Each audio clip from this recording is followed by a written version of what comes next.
We have 8 of 9 board members present, and we're going to call the meeting to order. The announcements for this evening, the annual, oh, sorry. Thank you, Ms. Terry. Okay, so who is doing the pledge? Ms. Roundtree. Okay, please stand for the moment of silence and pledge.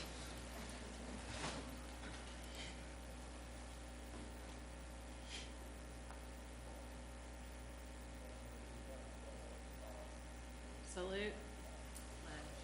I pledge allegiance to the flag of the United States of America and to the republic for which it stands, one nation, under God, indivisible, with liberty and justice for all.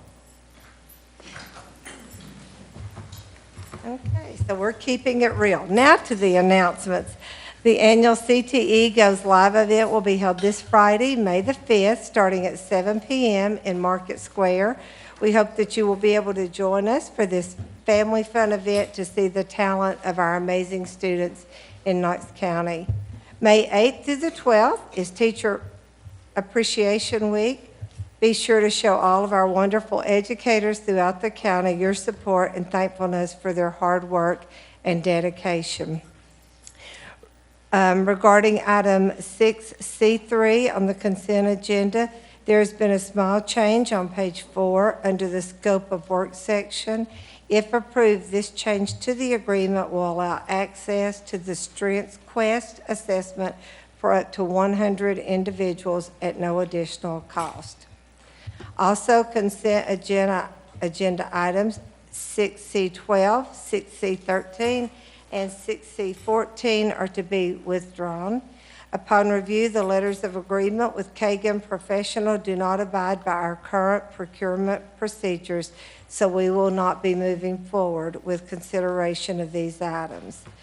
Recognizing our public officials this evening, I see Vice Chairman Randy Smith of Commission back there. Thank you, Commissioner Smith, for being with us tonight. Are there any changes to the agenda? Okay, do I have a motion to approve? Second. Motion by Mr. Norman, seconded by Ms. Roundtree. Motion, all in favor? Aye. Motion carries. Okay, next, Superintendent's Report. Welcome.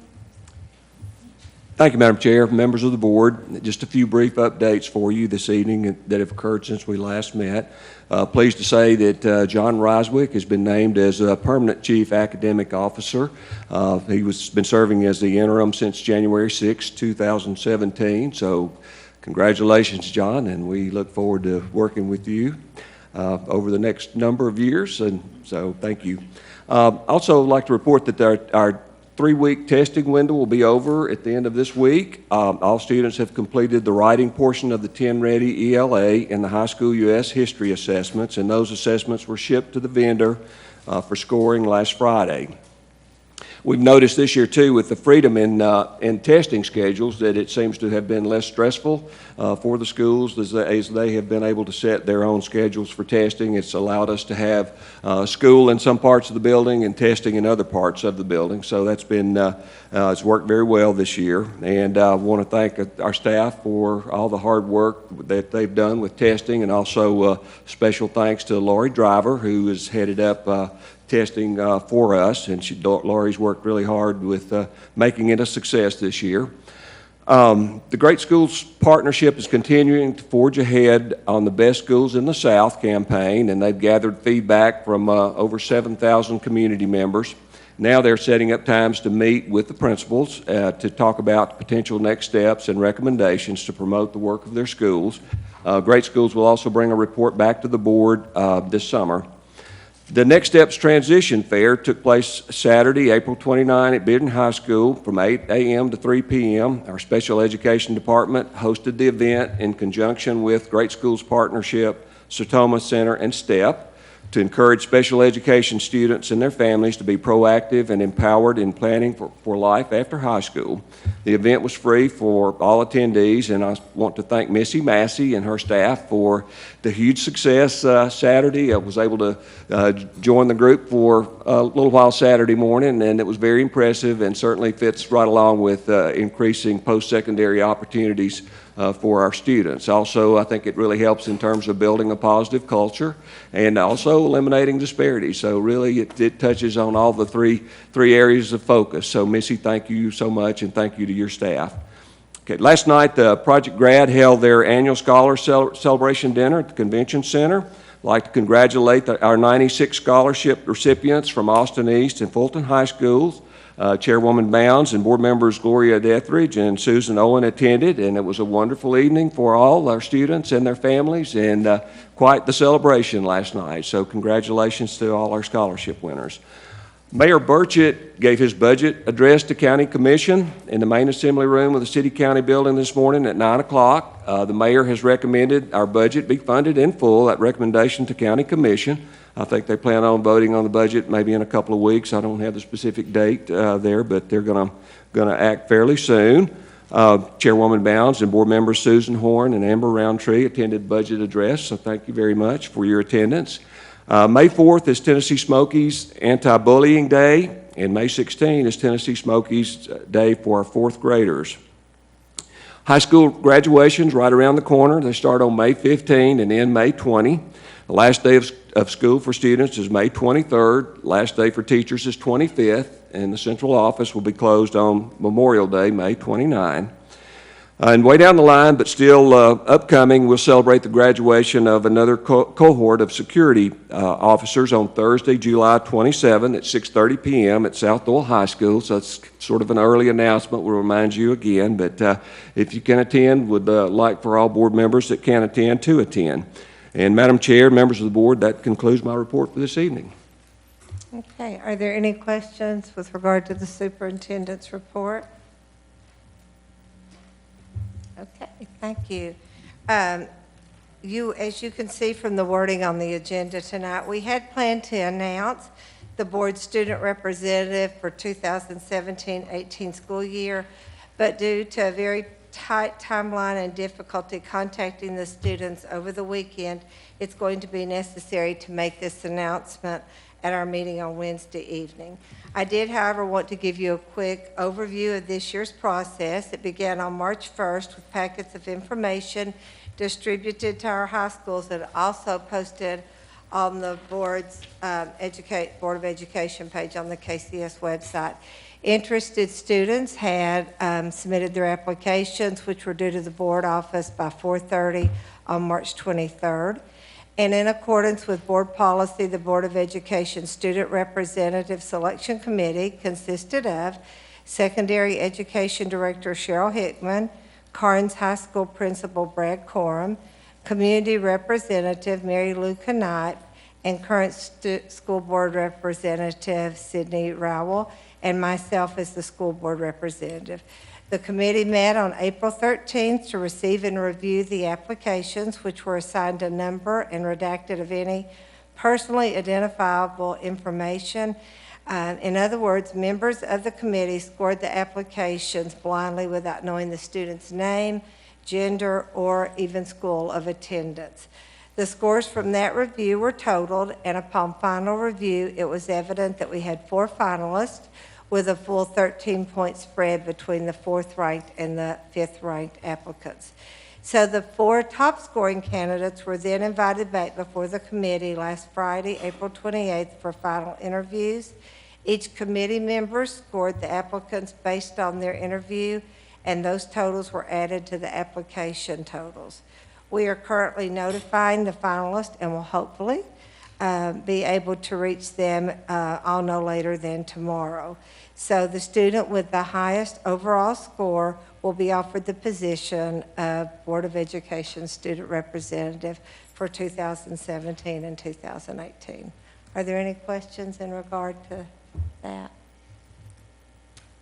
Okay, next on the agenda is the Teacher Advisory Council Evaluation Subcommittee report, and Dr. Rodney Russell is going to give us that. Board members, you do have hard copies at the table, which have also been attached to the agenda electronically. So it says Tiger Team comparison at the top.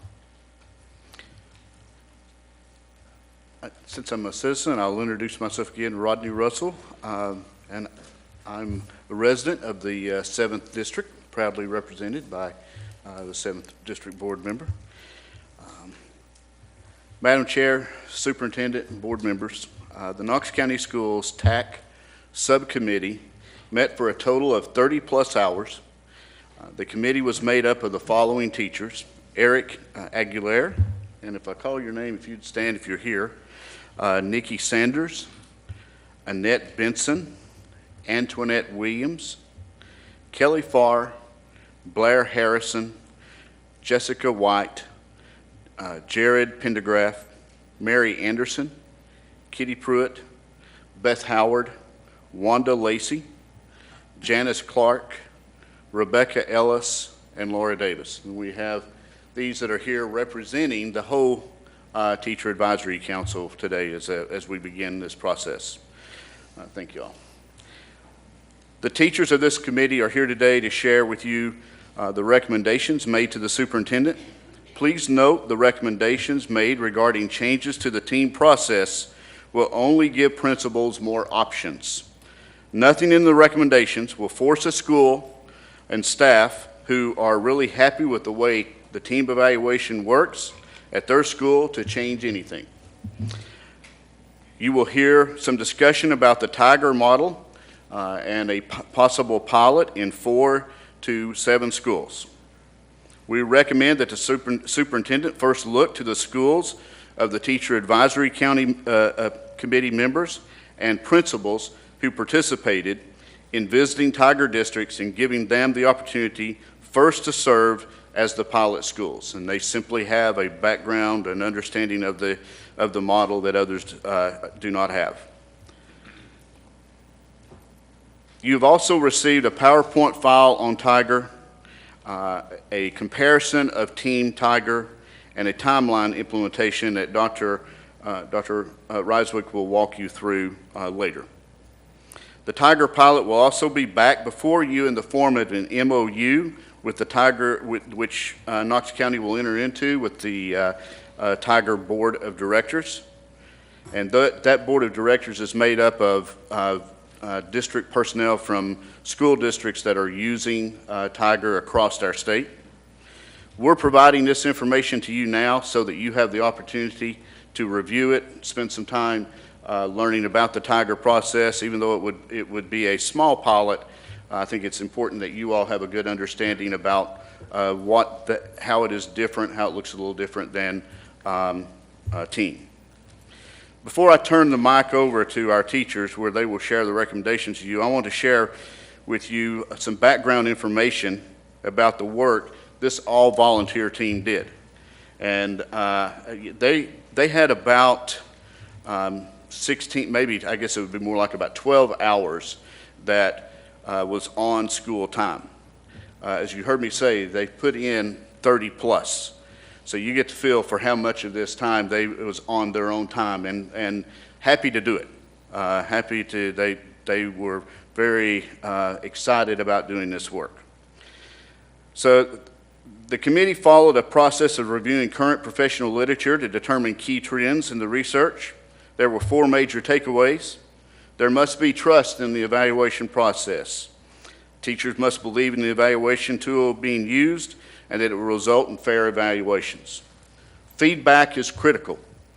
Teachers want immediate feedback that they can use in real time. Teachers also want quality feedback. They are not interested in what they can do next time to get a better score on the rubric. They consider high quality feedback that which focuses on student learning and professional growth. Longer observations are not necessarily better observations.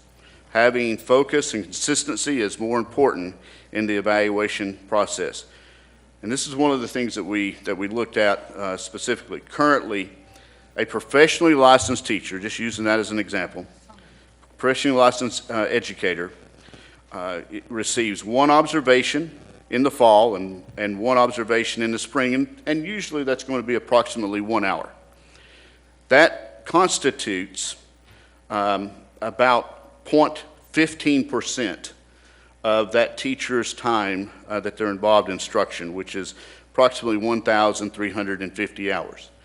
And in the team evaluation model as it is set up, only what happens in those 2 snapshots may be considered as evidence and used in scoring the evaluation. So that was one of the things that we looked at that we felt like was important to make note, that it is a snapshot that occurs only for a certain window of time, and it is a very small percent of the time that the teacher teaches. And the aspect with team is that the other 99.85% does not factor in, except if you want to consider the 4 indicators from the professionalism rubric. Another issue that was identified in the research that we have found true in Knox County as well, ensuring inter-rater reliability is very difficult. It is difficult to identify and address inter-rater reliability in teacher evaluations because we cannot reproduce the exact teaching episode. So to address inter-rater reliability, all the research recommends the best way to do that is requiring co-evaluations to some degree. So the committee looked at team model and KCS owned survey data and levels of effectiveness data. They also looked at data supplied by the Tennessee Department of Education on the effectiveness of team and compared that to other models in Tennessee. A deeper look into the TAP model, Tiger, and Project Coach, which is used in Chattanooga, was also completed. Data show that KCS teachers do very well on the team rubric. Greater than 97% of our teachers are meeting expectations or performing above expectations on the qualitative portion of their annual evaluations. KCS only had a total of 3 teachers scoring significantly below expectations in 15-16, for example, and none were repeated from the previous year. Data also indicated that continuous growth occurs for a KCS teacher during the first 6 years of employment in Knox County schools when you measure that back, looking at the typical growth in the first year. Beyond the 6th year, there was little change in teacher growth performance. This was reflected in LOE that included student growth data as well. Teacher approval rating of the team rubric and process has consistently gone up, but after 6 years of use, only 66% of our teachers believe it's improving their teaching.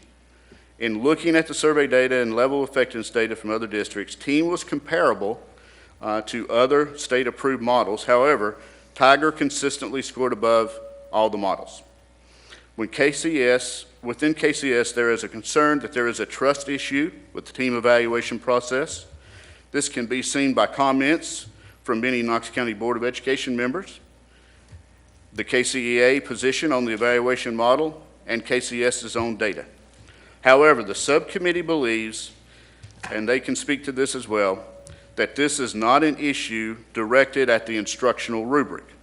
It is a result of poor implementation, implementing APEX strategic comp in conjunction with team, and failure to own responsibility to adequately train evaluators in the process.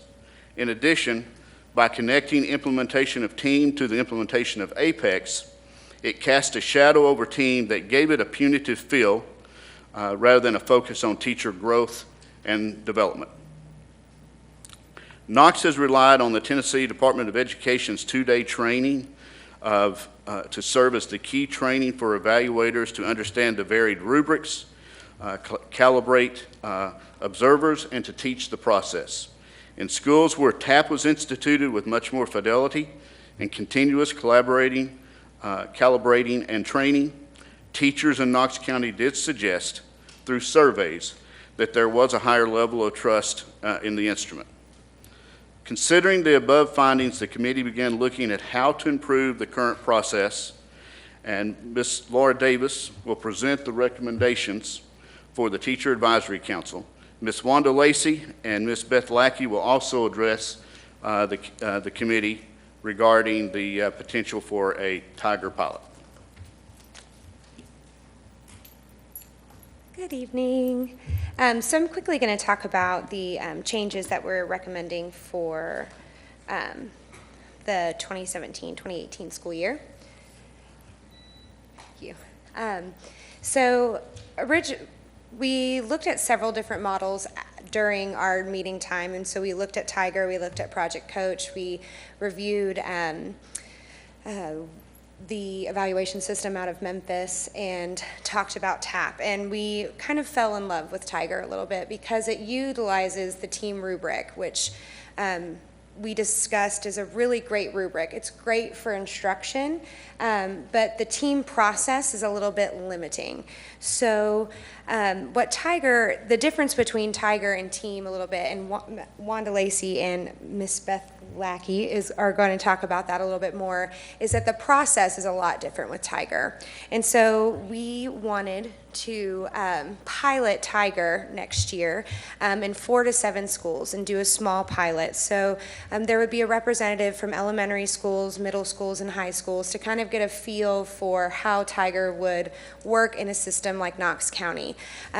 We looked at data from Tiger systems, and the teacher approval ratings in Tiger systems are in like the 90%, where in Knox County the team approval ratings are still in the 60s. And so when I look at that feedback as a teacher, I'm seeing, okay, so failing rating in Knox County and an A rating in other counties. So that looked really great to us. So there's obviously something that's happening in those Tiger systems that we wanted to look into. So we spent a lot of time talking to many different school districts like Maryville City, and we went to Alcoa and Lenoir City. So we went to different places to see how they implemented Tiger. And the cool thing about Tiger is that they have 6 pillars that you have to adhere by, but you can make it very unique to your own system. So we can make it unique to Knox County. So we have a lot of flexibility that we can do with Knox County and the Tiger system. So I'm going to let Ms. Lacey talk about the differences a little bit between Tiger and team a little bit more, and then I'll tell you more about the changes to team that we are going to hopefully adapt next year as well. Hi. Thank you for being willing to listen to us tonight. I want to talk a minute about my classroom. So my kids come in, we do groups some days we're at the board, some days we're testing. We do lots of different activities. It's AP Calculus. And so some of my students don't get the information at first. They think calculus is very hard, but we work with them and we help them, and by the time they finish, I hope they make a 5 on the AP. But I give them chances, and I look at test scores, and if they get a better test score and they learn the objectives, I replace those old test scores because now they're not that same person. And that's not what is happening to us in Knox County. We get one evaluation. If the principal walks in to your room and it's a bad day, under team, he has to stay. You may be having a bad day because you could have given a test the day before and everybody's really upset. You needed to go over that test, but instead you've got to teach a lesson and you've got to hit all the indicators. We have 90 minutes to hit them in. It's very, very hard to do. It's like a dog and pony show. And so whatever your score, that's your score forever. You go to your post-conference and you sit down with the principal and they tell you one thing you're good at and then what you need to improve. Well, you're really good at a lot of things. Knox County teachers are pretty awesome. I'm a little prejudiced. And so they tell you what you need to improve on and they give you these strategies. You click your pen in, you're done. How many people are going to go back and do those strategies? Nobody else is coming to look. You're going to go ahead and teach your class. I'm sorry, probably shouldn't say that. Maybe Mr. Seavey won't be listening. But you go back, you do your class, you do what you do, and you don't get evaluated again until the next year. What I love about Tiger, fell in love with it, And I fell in love with the teachers at Maryville, and it's really hard to get a job there because nobody leaves. So just thought I'd tell you. But anyway, they come in and they see what you're doing. And maybe you don't hit every one of those crazy 30 things. I know there's only 19, but all the stuff under it, I need to hit all of those because I was an A student in high school, and I feel like I have to hit everything to get an A. Most teachers are A students. We just love to teach, I guess. So anyway, they see you, they come in, and then maybe I wasn't doing grouping, but later I tell Mr. Seavey, I say, I've got this great grouping activity. Would you come and see? He comes in, he scores it. It doesn't close. It's an open window. So everything I do and everything they can come to see, that defines who I am, not just one moment in time. That can't define who the teachers are. And there's a lot of stress in the classes, in schools and with teachers, because we don't feel sometimes appreciated for what we do. We feel like we're a number, and I feel like that we need to see this thing start at the beginning, let us grow. And in team, there's also a thing where if you're a top teacher, that you meet with 3 other top teachers, and for 2 years you evaluate each other. You're in each other's classrooms and you're evaluating each other. And then you get evaluated again by a principal. But top teachers can do that. Top teachers know what to look for. And so we're just hoping that you will agree with us, because I'm in love with it. I think it's going to make us grow. I think it's going to help our students. If teachers learn new strategies, our students benefit, and they will learn new strategies if we get credit for it. It's just like any job. You get credit for it, you'll do more. And so I would hope that you would let us do this. Thank you so much. Good evening. I'm Beth Lackey. I'm the principal at Spring Hill. And, woo, you're a tough act to follow, my friend. I had the pleasure of visiting Lenoir City, one of the elementary schools that uses the Tiger evaluation. And it was a really good experience for me. First of all, I've also had the great opportunity to be the principal in a team school and the principal in a TAP school. So I feel like I've had a lot of varied experiences. And one of the things that really impressed me with the Tiger evaluation model was the ownership of the teachers in the process. And I think that's really important. And what I've noticed both in a team school and in a TAP school, it's the difference in the ownership and understanding of the evaluation rubric and the way it connects to what really great teaching looks like.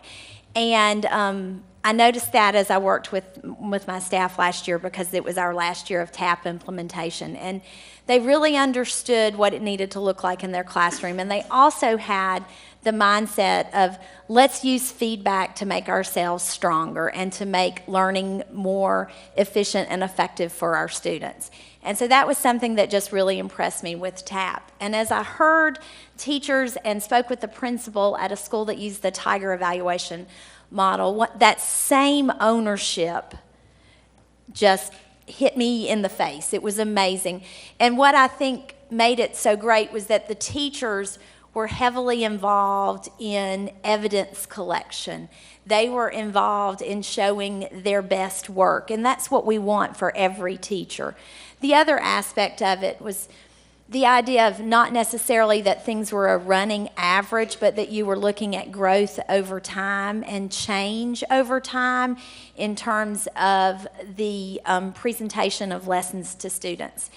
And actually today, as I was working with a second year teacher, we were doing her professionalism conference. And the one thing I said to her was, the teacher you were in August is not the teacher you are in May.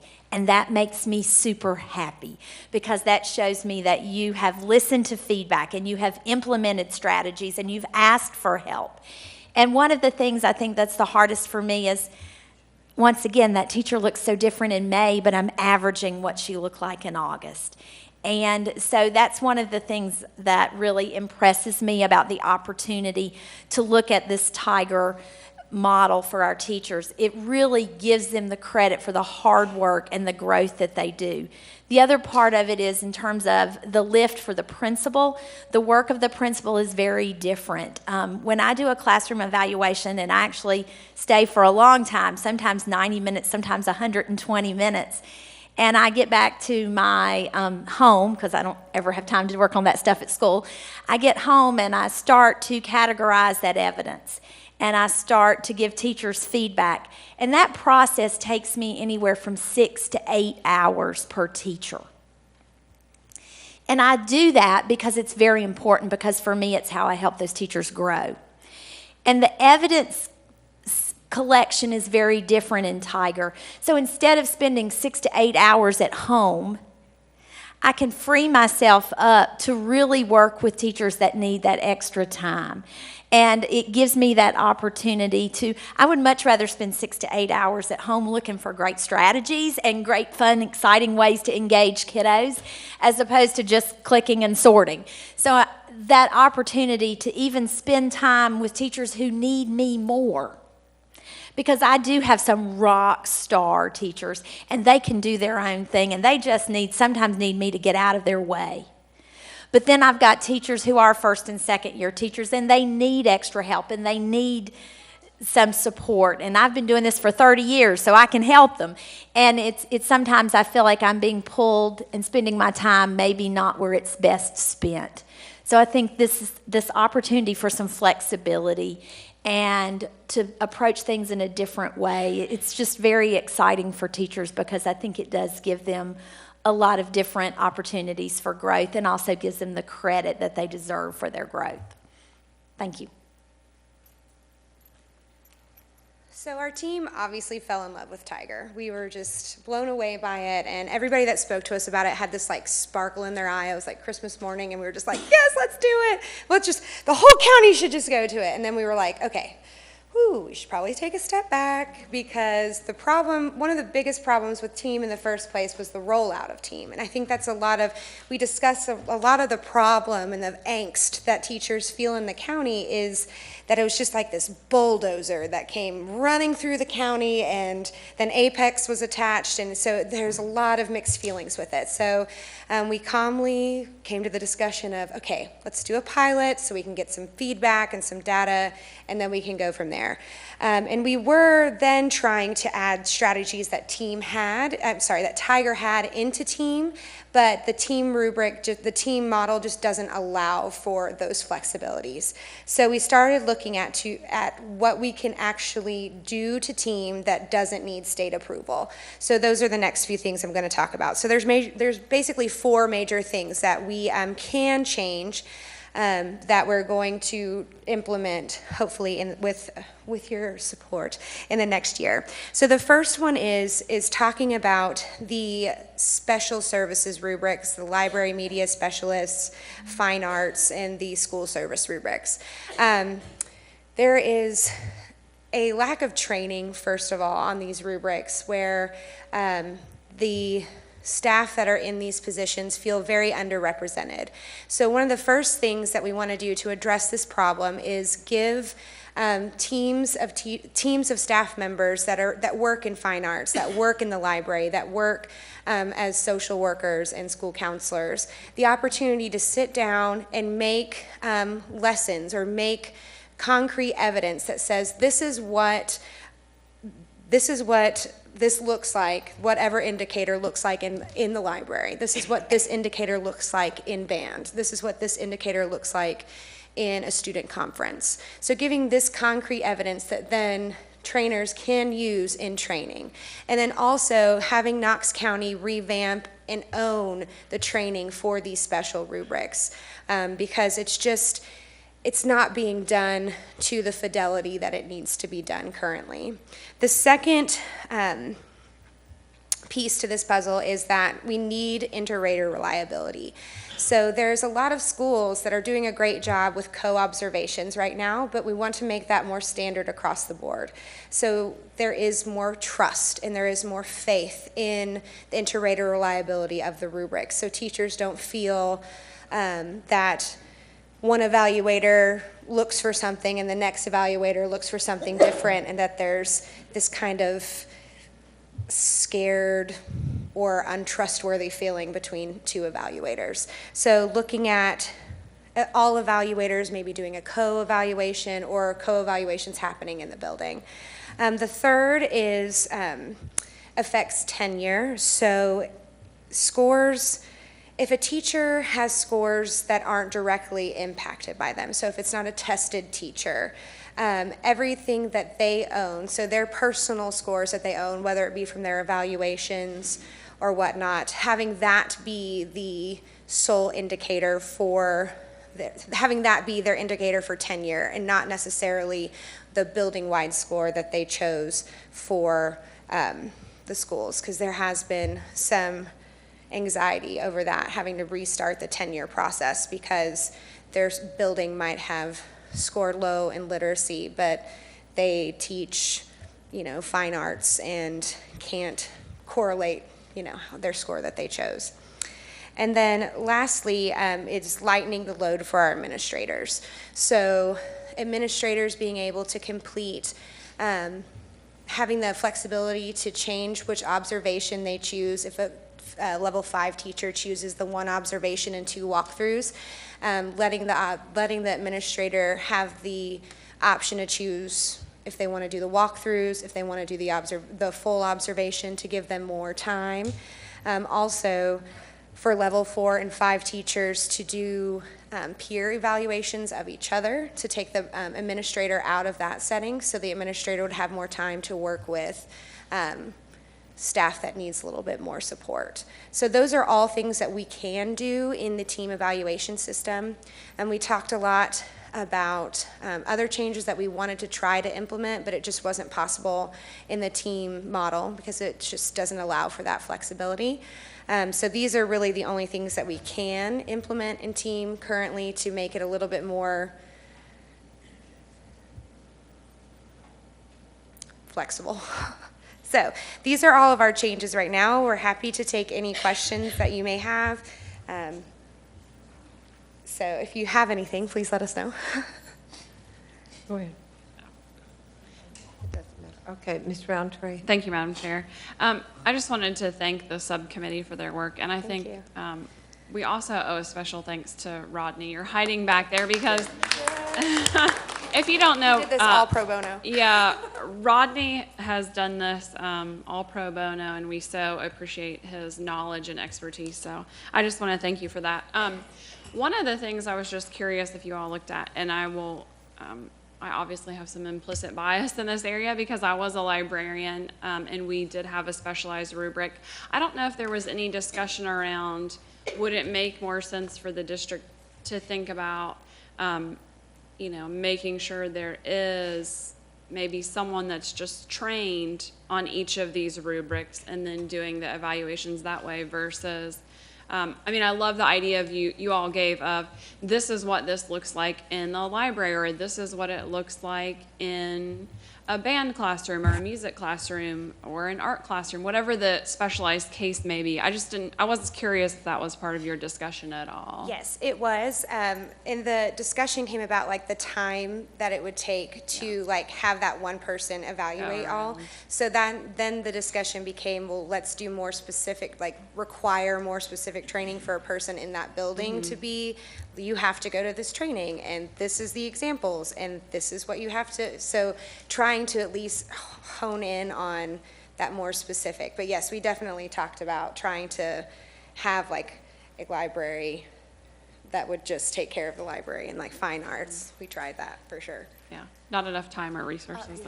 It also, on some of the special cases, they don't necessarily just have to be evaluated sitting at something. They could be doing something that they do around and out in the school that they can get credit for doing that.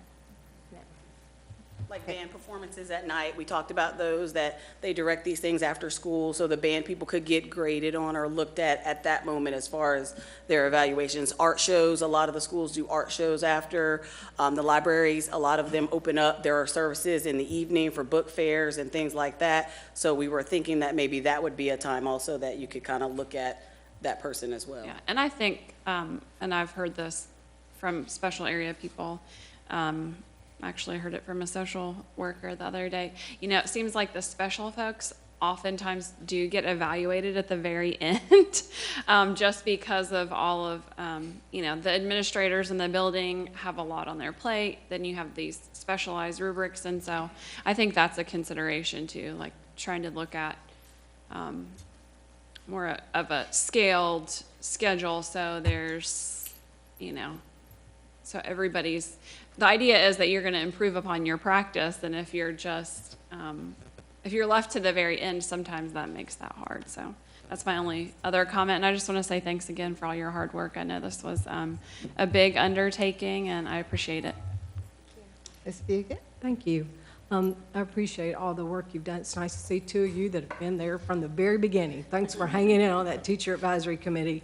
One thing I do want to say is I do think anytime you do an evaluation system in the private sector, you always look to upgrade, change, modify, because you try something and you always tweak it. So I suspect this will not be the last time Knox County Schools will need to be looking at its evaluation tool.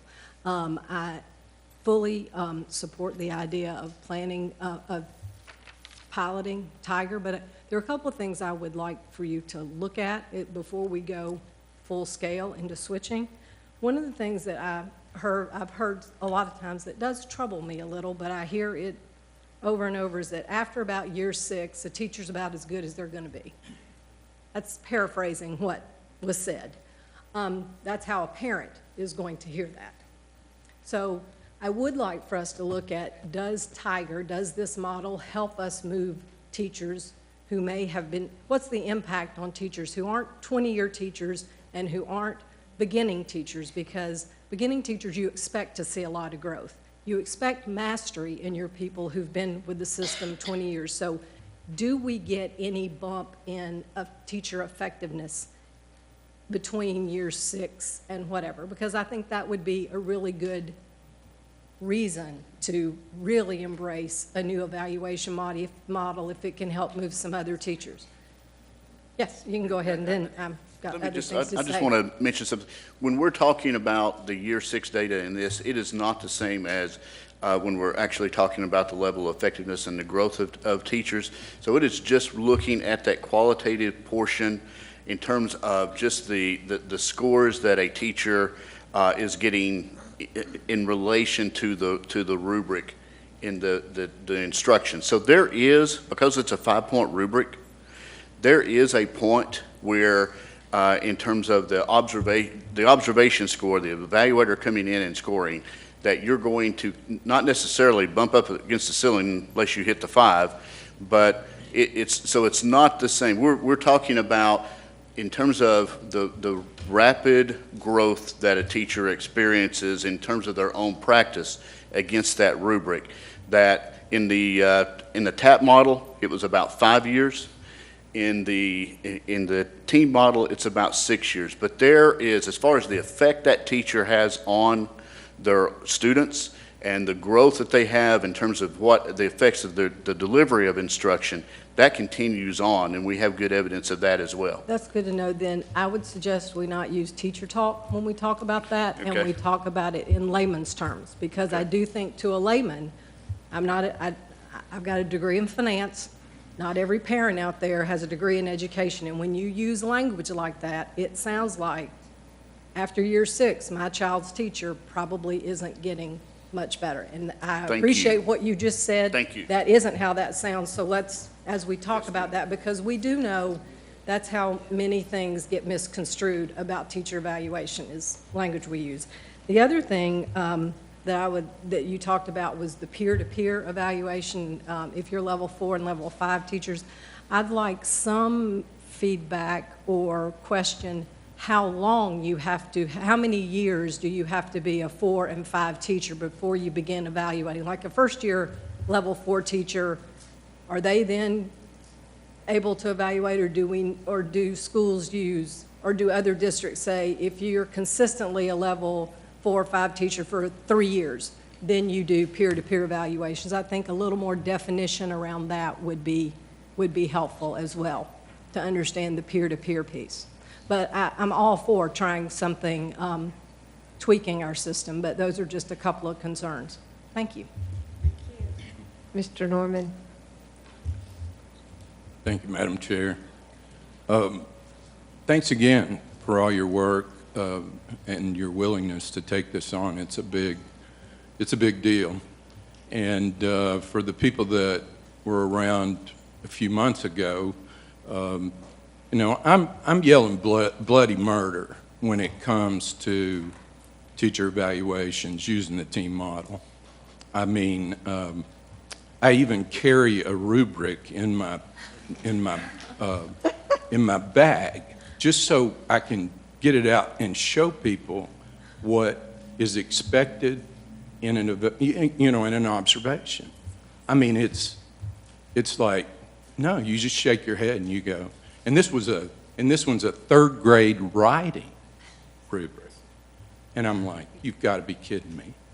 So I think you all realize where I'm coming from. I do appreciate that you've made this recommendation to move towards Tiger. And I love how you characterized that when you said, well, the team evaluation gets a 66, that's an F, and Tiger gets a 97 in terms of approval and respect, basically, of teachers who've been through it. So my question then is, what's the wait about? I mean, we know how to go forward. There's a whole lot of this that's reproduced in terms of the Tiger system. So the rollout, to me, would not be anywhere near the difficulty that team was. So I would like to advocate for more than a pilot.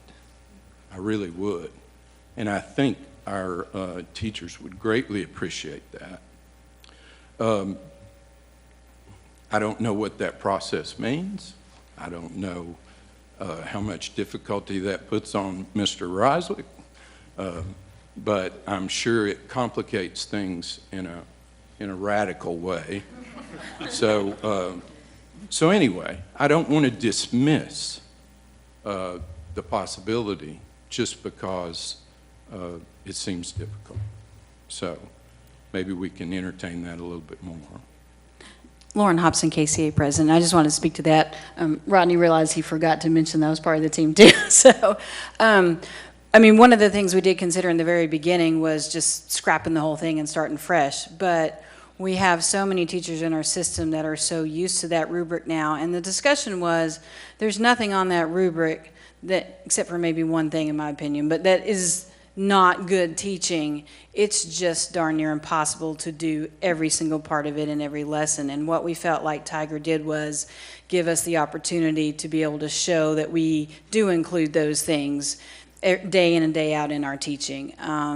You know, because I had spoken to a principal, it's been a year or two ago, and we were just talking about the evaluation system, and he was a relatively new principal, and he says, I don't know what principals did before all this evaluation stuff. And I said, well, maybe they got out in their schools and got to meet the kids. And he's like, wow, yeah, I guess that probably is what we did. You know, and so the other part of this is continuing to make it less labor intensive on our principals, because sometimes as a teacher, when I really needed a principal for a discipline situation, I couldn't find one. You know, and being able to do a little less of the formal and a little more of the informal stuff, I think is going to really allow that to happen. But we were really afraid of doing everything on such a wide scale. And part of that reason was, you know, we only had a limited number of principals that were able to go out and see and communicate. And so when we've presented some of this stuff to the leadership team, there was a lot of apprehension just because it looks new to them too. And we didn't want this to be done the way team was done, where everybody feels like it's forced on them and they don't know what's going on. We wanted to take a completely different approach. Also, because we know, just like you said, Ms. Fugate, with every evaluation system, you're going to want to go back and tweak it probably. And we just felt like if we did it on a much smaller scale the first year, then those schools could get the bugs out so that when it does go full scale, it's going to be a much smoother transition. And hopefully by that time, we're going to have all the principals just as excited about it as the ones that went to see how it worked in the other school systems. And I did want to go back to one of the points that one of the other team members made, is that nobody leaves Maryville City Schools. And there's a reason for that. So, you know, and it's not because they have it easy and they put their feet up and read the newspaper. You know what their scores are. They're some of the best in the state. And I think if we have every bit of potential to be able to do that, but we got to get this right, and we don't want to rush it. So that was our thinking behind that. Okay, and I appreciate that. And that's a reasonable approach. But at the same time, there might be schools that are going to go, well, dang, I wish we were in that 7. And what if they did? And what if those principals and those teachers, I mean, like a lot of times, vast majority of those teachers in that system, in that school, would go, I wish we could do that this year. Why not accommodate them? Why wait? Or why do it in such a small scale? So I hope you'll consider that and bring it. Thank you. Okay, I think Ms. Dethridge had hers down, and then I'll come to you, Ms. Horn. Is that okay? Thank you, Madam Chair. And I think Lauren hit on a lot of things that I was going to add, talk about, and that is, I agree with Tony. I know we're kind of anxious because we do like the fact that this sounds something that the teachers would like, and it would benefit everyone in the school system. But I think that's the problem with what we did with team. It was just too big and too encompassing. And I think maybe we need to ask, it's said in here, the schools wishing to join the pilot must have 75% or more. So maybe if you get more schools, then maybe so that may be also determinant of how many schools would like to participate, and hopefully it won't be too large to where it's overwhelming. But I keep hearing the good things, and I see where you had a few cons. So is the con increased leadership, engagement, and time? Is that part of which part of the con and which one is the pro on page 9? I'm not sure there's a lot of cons, which is a good thing. I just didn't know which ones they were. Is that on the second? Yeah, on the right-hand side? Yeah, the PowerPoint, I'm sorry. The Tiger presentation. The Tiger presentation, at the very back. Got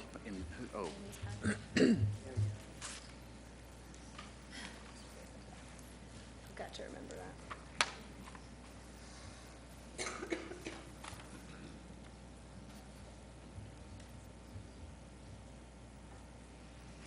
Yeah, I think although that you heard our Beth Lackey talk about that there is a reduction in terms of her would be going home and categorizing data, that there is an expectation of that there is an increase in engagement with teachers, and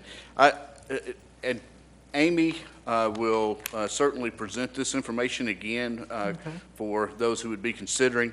But this was one where she said herself. Now, I don't know that this is necessarily a con, but it does mean that there may be more focus and more time spent in terms of the kind of feedback that you give. One big difference between Tiger and Team is that you do not score until the very end of the year. And so the focus on the feedback, and they call it intentional coaching, is a big part of that. And in the schools that we visited, whether it's Maryville, Lenoir City, as well as Alcoa, they do it with smaller, they do not have the same number of resources and personnel. Our ability to pull this off as far as with coaches and lead teachers and some of the things that we have that they do not have, really, I think will minimize that to some degree for principals, but certainly it is going to engage them in just the instructional leadership role, but they would all, I have no doubt our principals would agree with you, that's not a con. They're happy to do it. Okay, thank you. Ms. Horn. Thank you, Madam Chair. I applaud your efforts. Thank you so much for all the time that you've put in. And I think that Tony and Gloria are right. There will be teachers and schools who just want it also. So the 4 to 7 principals, and you probably said this and I just missed it, are those are the only principals who have been involved and who would be familiar enough with it that it wouldn't be something brand new for them to learn. Is that correct? Let me speak to that. There have been several principals that have visited. I think we had a total of 9. We also had Beth Howard, who was an assistant principal, who was part of the initial work that we did. There are, in terms of the teachers on the advisory council, you're going to pull in many more schools. So the recommendation that came from the teacher advisory council was simply start with these schools that already have people engaged in this work, that have an understanding of it, that will kind of speed up the learning curve.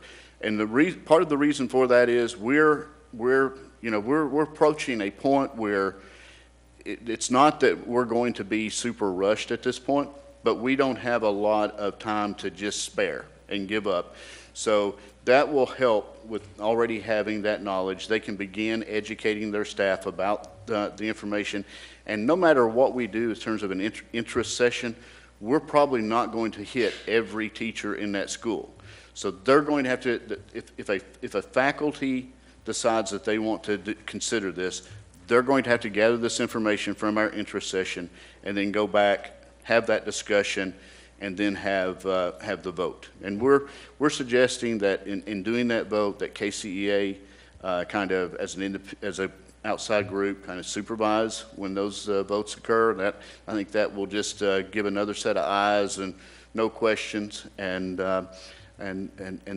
from those schools, I think we will, if we get 7, that with what is known out there right now, that would be a high number. I think the following year, if we have the results, it may be far greater. There's nothing in the state that would require us necessarily to ever stop doing team. I mean, we could do dual platforms going forward. This becomes, and I started this presentation with, what we're doing is increasing the options for our principals and our teachers, and everything that we're doing, that's what this committee has done. They've increased options. There's still study and work to do, and I do want to share with you that Dr. Riswick and I had a conversation with the Department of Ed today, and they are wanting to join with us in terms of just helping with doing this next year as a study, because they want to learn if there's things that need to move or change. They want to use what we're doing to help with what's going on in the state. And they also another school district has said they want to join in and doing a pilot as well. So it's not just going to be us that's giving feedback. I think there will be a couple other school districts as well. Thank you. Ms. Owen. Thank you all for your work.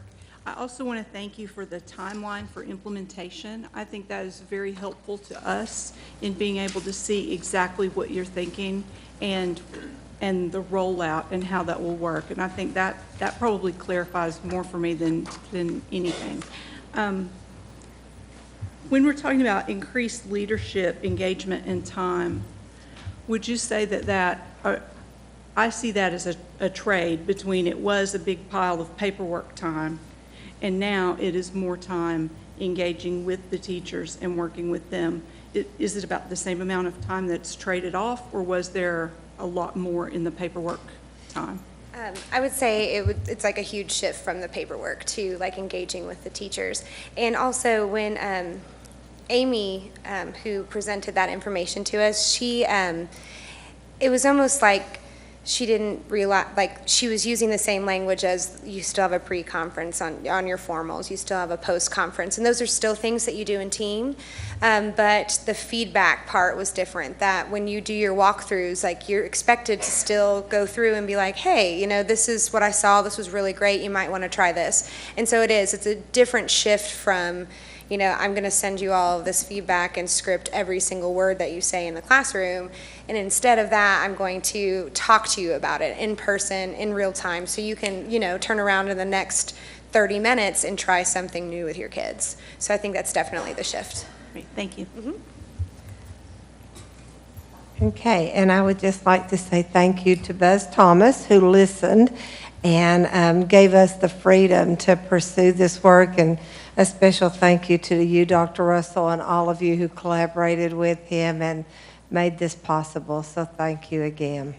I just want to say that again, just reiterate what you just said. Mr. Thomas gave us a lot of freedom, and just he did not put any demands. There was never a feeling that we needed to land one way or another, and I didn't feel like I was to facilitate from that point of view. It truly was an opportunity for us to start at ground zero, and I did nothing more than facilitate. The work was by this group of teachers behind me and their partners. So thank you all for supporting the work and giving us the opportunity. Thank you. Okay, we're moving into the items for Wednesday night, and Section C under items and contracts. And we'll look at just several at a time, so number 1 and number 2, if there's any questions on those.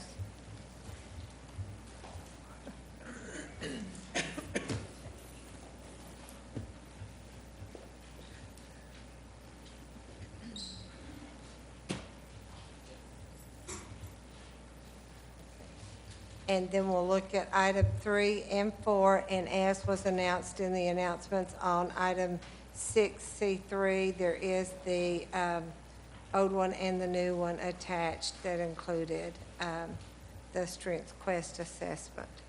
So any questions on 3 or 4?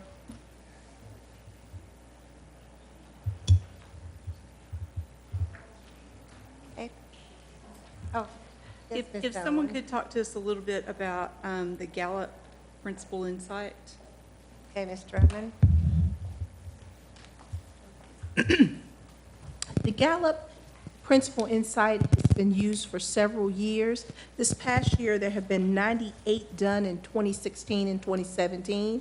It works with the new leader assessment. It also worked with the Leadership Academy Fellows. And it helps they do a questionnaire, and it talks about 3 different areas of strength. And I'm going to tell you those strength areas that it measures. It measures their ability, hold on, let me get this here. Their talents, and it looks at the talents, the potential for talents in 3 areas: the achievement drive, the school structure and planning abilities, and the staff, student, and parent community relationships abilities. So it's looking and it's providing an insight into their potential and for talent over time.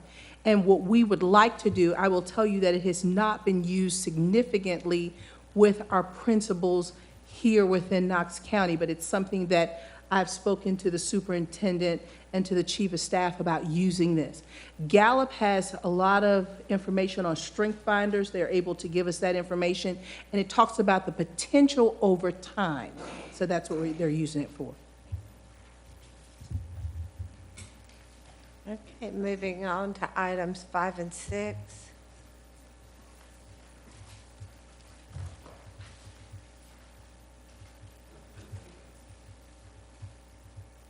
Items 7 and 8.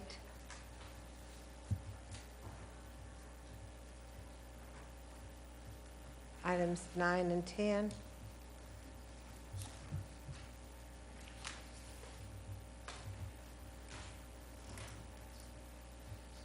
And item 11.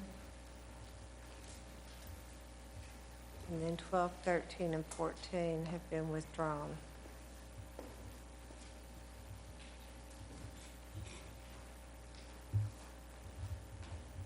Ms. Dugan?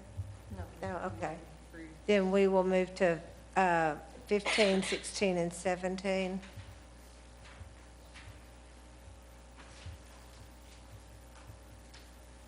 Any questions on 18 and 19? Ms. Owen? On number 19, the student handbooks, I'm wondering if anyone has looked into the possibility of creating those in our own print shop at a lower cost?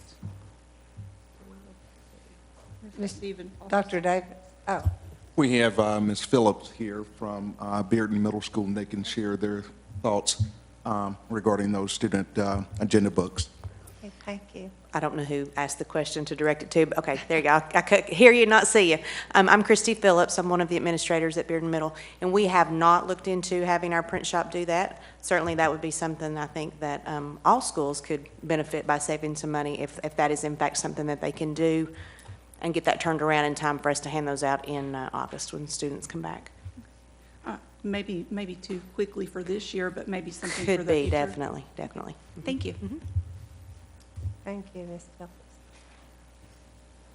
Okay, 20, 21, and 20, oh, Ms. Fugit? Thank you. Madam Chair, I just really wanted to speak to 21 through 26 are all technology purchases from various schools. This isn't really a question. This is just the reminder, once again, that it doesn't matter what we as a Board of Education take out of our budget about buying technology. The schools are demanding it. Their parents are spending money for it. And so it begs that larger question of overall technology support. I've just been saying that for years. I know you're trying to handle that in the budget, but I just think it's something, I'm not sure if at some point this board's going to have to start saying no to buying more technology if we can't support it. I don't want to do that. Please, reporters, do not report that I said we're going to say no. We're not, but it does speak to the underlying issue that every month we have people wanting to buy more and more technology, and I worry about our ability to adequately support it, which then ultimately frustrates the people who raised money for the devices. That's all. Okay, so is everybody okay with 20 through 26, as Ms. Fugit alluded to, since they're all under technology grant? Technology. Okay, then we'll move on to board policies, and we'll do policies A, B, and C.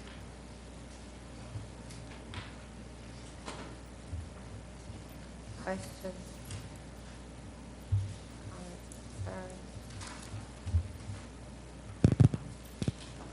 Okay, D, E, and F.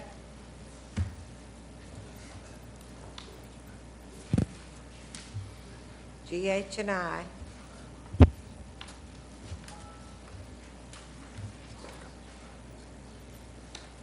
J, K, and L. Oh, yes. Madam Chair, I have a question about policy I, advertising and solicitation in schools. Under this policy, are candidates allowed to advertise at activities on school campus but are after school hours, like football games? Dr. Davis? Yes, ma'am. In terms of that policy, I guess the question was whether or not you can advertise after school hours at football games? Yeah, on school campus, but after school hours at events such as football games. The answer is yes. Okay. They just have to go through a certain process, and correct me if I'm wrong, Ms. Delaney, but the answer is yes, but they have to follow a certain process. Okay, thank you. Further question on that. So I know lots of elected officials buy ads and programs. I assume that is not impacted by this policy. Correct. Okay. Just want to make sure everybody understands that too. Where did we stop at? Al? Mr. McMillan. Thank you, Madam Chair. Just along those lines of what the comments were, there are a lot of schools that do golf tournaments. Of course, they're usually held, on Saturdays and stuff. And the proceeds sometimes go to various things. I mean, it doesn't all go to one thing. But sometimes it's if it's divided up, it's a more direct benefit to the student than it is in other instances. But the only thing is, I mean, whether they're an elected official, whether they're running for office or whatever, if they buy an ad as a whole sponsor or something, pay $100, $150 for it, would that be governed by that same policy, or would there be any policy to cover that? Would that be outside the realm of what you were talking about, Dr. Davis? I'm sorry, if you don't mind repeating that question, Mr. McMillan. All right, go ahead.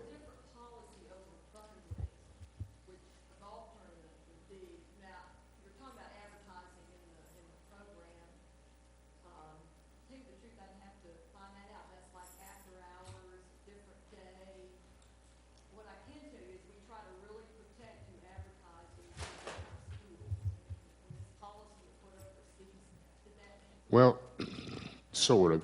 This would not be directly sponsored by the school, you know, but the money that's raised, the bulk of it, is turned back over to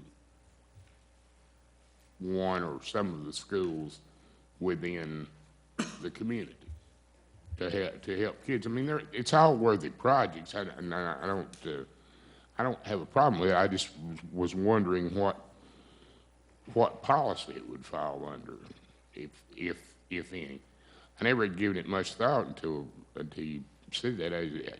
Just as simple as basically a private group of people doing something, and then, you know, later the money that they raise, they donate portions back to the school for different things.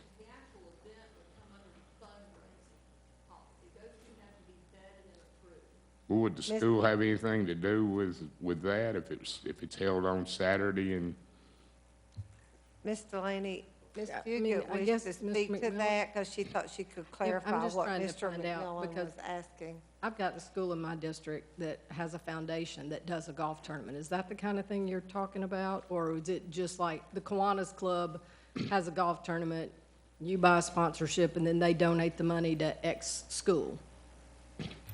well, I don't know that they have a foundation. I mean, I don't know exactly what. Okay. Because I've got schools with foundations that do fundraising events like that they might ask an elected official to buy a sponsorship or something. And they bought some items and sold them last year. It's my understanding that because they didn't qualify tax-wise, that they had to pay tax. They didn't have to charge tax on the items they sold, but they had to pay tax on the purchase price. Okay. On the front end, so to speak. Okay. Ms. Owen? I've looked into this quite a bit. As the tax part, that's through IRS, so we don't have anything to do with that one. If a political candidate wants to advertise at a school, that's out.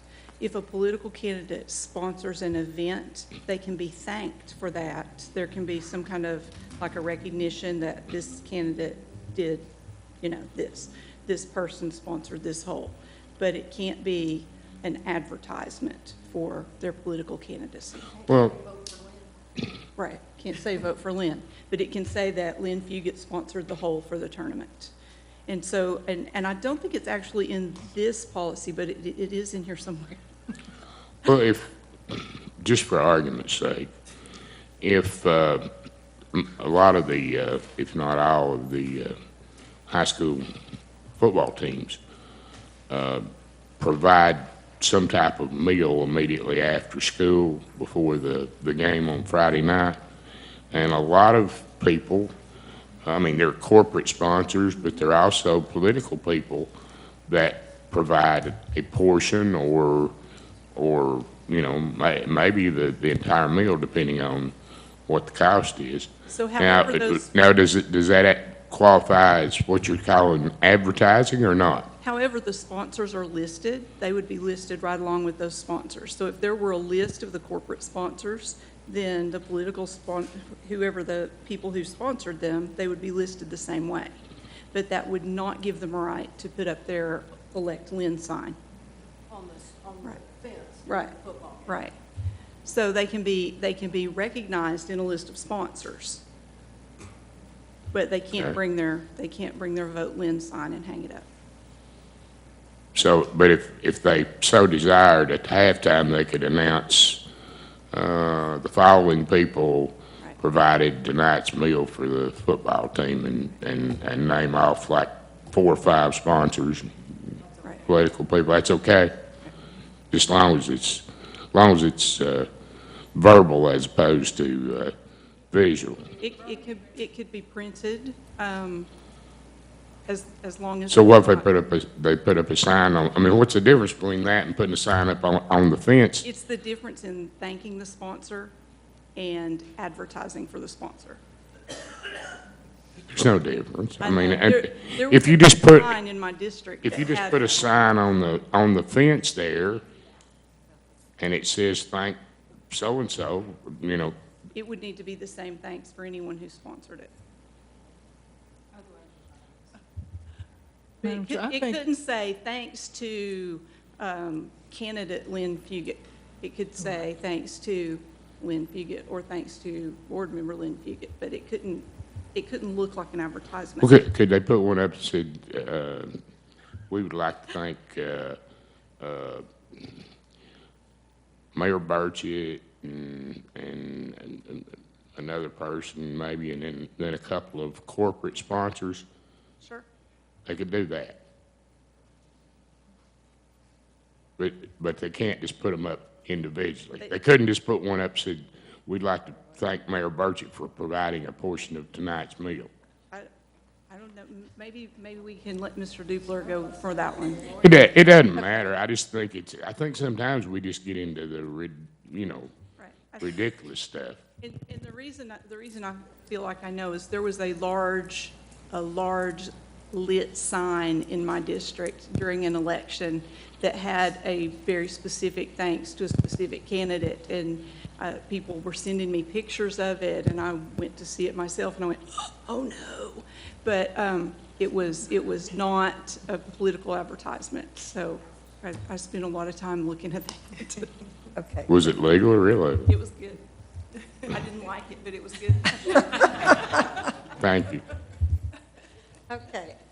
If nobody has any questions about K, L, and M, we are picking up at letter N, O, and P.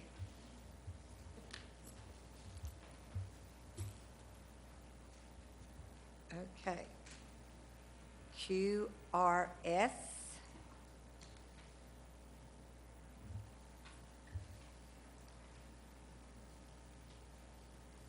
T, U, V.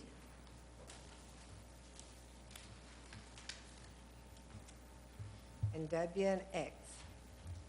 And Ms. Fugit. Thank you. This is a little silly question, but about tenure, I didn't see anything that changed. I just saw red lines to mark the revision and some notation about the new law, but so is that the only reason that's on there? Okay, and what, Mr. Dupler, can you explain to me why we had to do anything? Was it the code? Please. Thank you, Ms. Fugit. I mean, I was Thank you, just Madam kind of Chair. curious because there's nothing in the writing about it. I just wondered what the difference was. They're just making sure that we have the correct code sections, and I mean that's literally all it is. And I know we've Okay. had the discussion before about whether or not we should bring something before the board when there's just a technical correction like that. But I think we've always erred on the side of caution and said, well, if there's going to be a correction of any type, it should go before the board. That's fine. So as long as we're consistent and we're just taking out revised and just leaving the date this policy originally started because we haven't revised it. Okay. So, because we struck out 2/12 like it had been revised back in 2/12, February of 2012. Sure. Yeah, I think I agree with that. That's more accurate to say that, it's not being revised, it's just making a correction to a citation. That's it. But 212 was on here, and it's, So we can put, what you're saying is put the 212 back. I'm just asking. And that's I mean, fair, yeah. if we are consistent about when they're last revised, then let's leave 212 and just make the other changes. No, that's, I'm just trying to, that would be accurate. Yeah. thank you. Thank you. I got confused. Who is, okay. We're moving on into grants, and we're looking at Title I, Title II, and Title III funding, and Janae Harley is going to briefly address the board and then open it up to questions. So happy Monday, everybody. I'm Janae Harley. I'm the Title I Director, and I've been asked to give a brief overview, and brief I will be. I'm giving an overview on Title I, II, and III, which is part of ESSA, which stands for Every Student Succeeds Act. So Title I, the purpose is to provide all children significant opportunity to receive a fair, equitable, and high-quality education, and to close our education achievement gaps. Funds are essentially spiral from the U.S. Department of Education down to the Tennessee Department of Education and down to the district. And that funding is spiraled based on your poverty ranking. Schools are required to receive Title I funding if they're over 75%, and from that point down, it's up to the district. Schools develop their school improvement plan based on budgets, based on input from their stakeholders, including staff, parents, students in secondary, and other community members. And I have a couple of principals here who can speak to that more if you so wish. And then schools generally invest in personnel, equipment, supplies, professional development, and family engagement funds. So for this year, our preliminary, and I stress the word preliminary because it's not official preliminary, it's a guess preliminary allocation from the state, is $13.7 million. That's down about $2 million or 13% versus last year, and that decline is what the state has told us has been driven by a decline in their poverty numbers. All funding has to be supplemental to state and local funds. I don't know when I'm going to find out a preliminary allocation. That could be any time between now and hopefully no later than October. And then for schools, their final budgets are due September 1st. Before I go into a quick overview for Title II and III, I have a young man here, Mr. Pierre, who would like to read a statement. Yeah, he made phone calls last week as part of a family engagement event that they had last week at South Knox, and so I thought it'd be a good idea and opportunity so you can hear. So. You got it. Do you have your? Ready? Okay. So where is it? Yeah, remember what the phone call you had with me last week? Say that. Yeah. Good afternoon. My name is Pierre.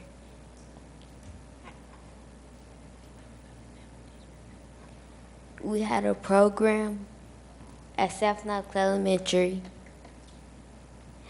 We was representing artwork and singing, and we had Panda Express.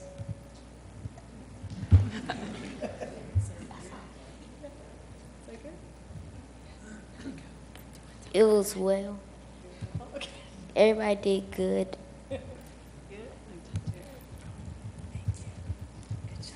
Thank you, Pierre. And I want to add really quick, of course, because Pierre is from South Knox Elementary, but Pierre did do all the phone calls for their leadership program, and so all the folks that were invited, I was so excited.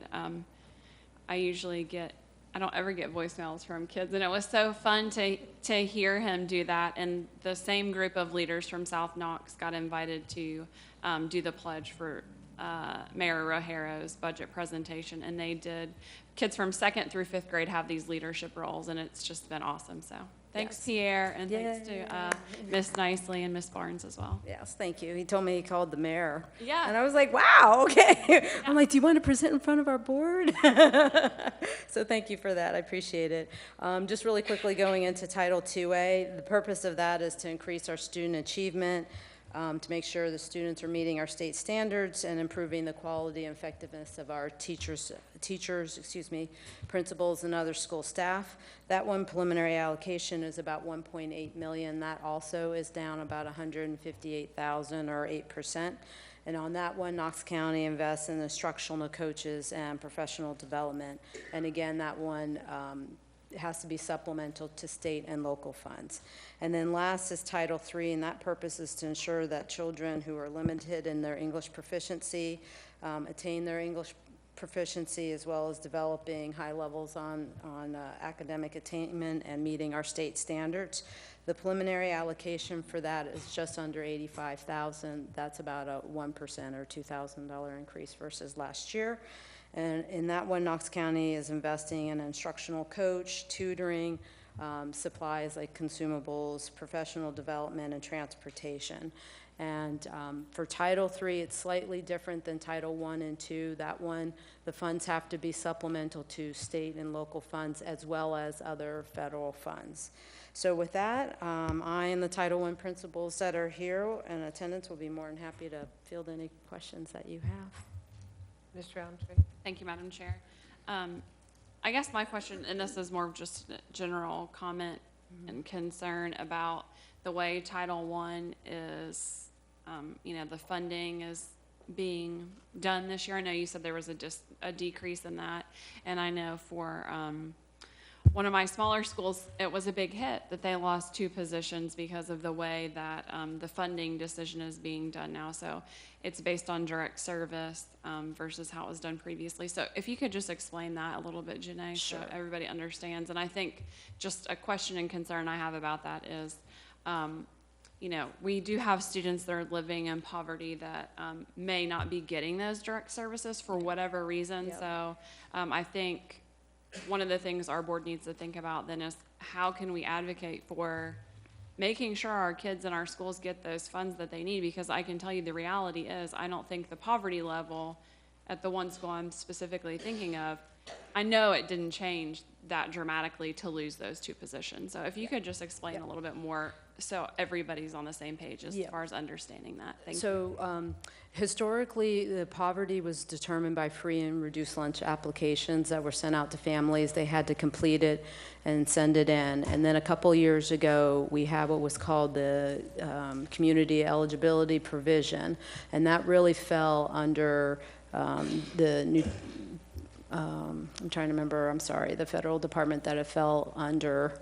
And it was essentially falls under school nutrition. And so the way that they were determining poverty was based on what they call direct certification. So in Tennessee, that means if you're a family that receives either SNAP, which is a school nutrition assistance program, or TANF, which is a Tennessee Assistance Nutritional Fund, or if you're, well, it doesn't apply in Tennessee, but there's a Indian Bureau, or if the students are either homeless, runaway, or in transition, they will be identified as directly certified.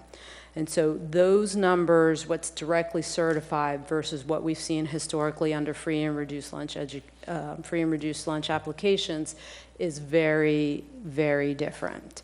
And so the issue that happened this year is in the last 2 years, we were able to supplement the information from direct certification with either household surveys if you were a CEP school or the applications if you were a non-CEP school. And to be honest with you, Patty, I made a huge mistake.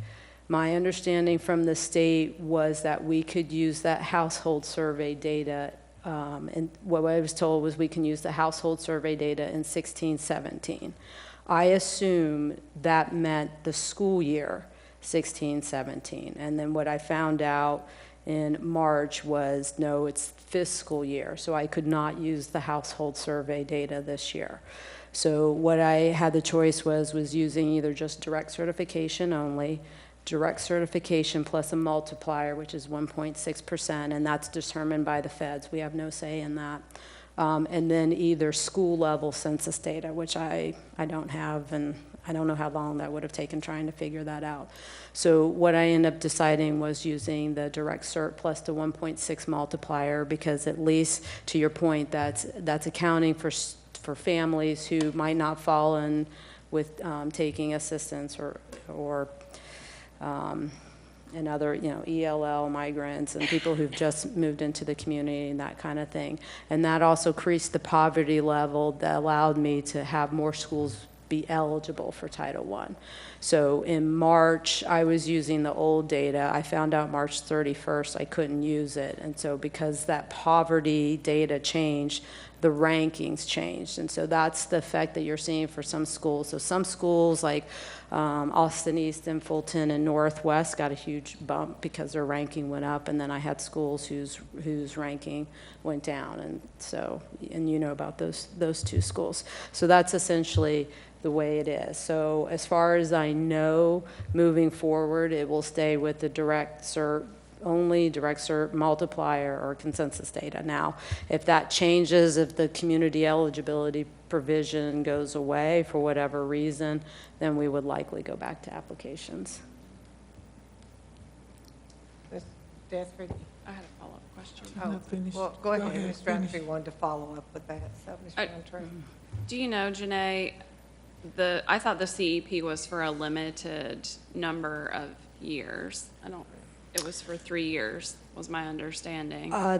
Originally they had talked about that, but I don't know. I don't know if that's continuing or not. I would have to determine that, but that's done at the federal level, so I don't foresee that changing unless essentially that program went away.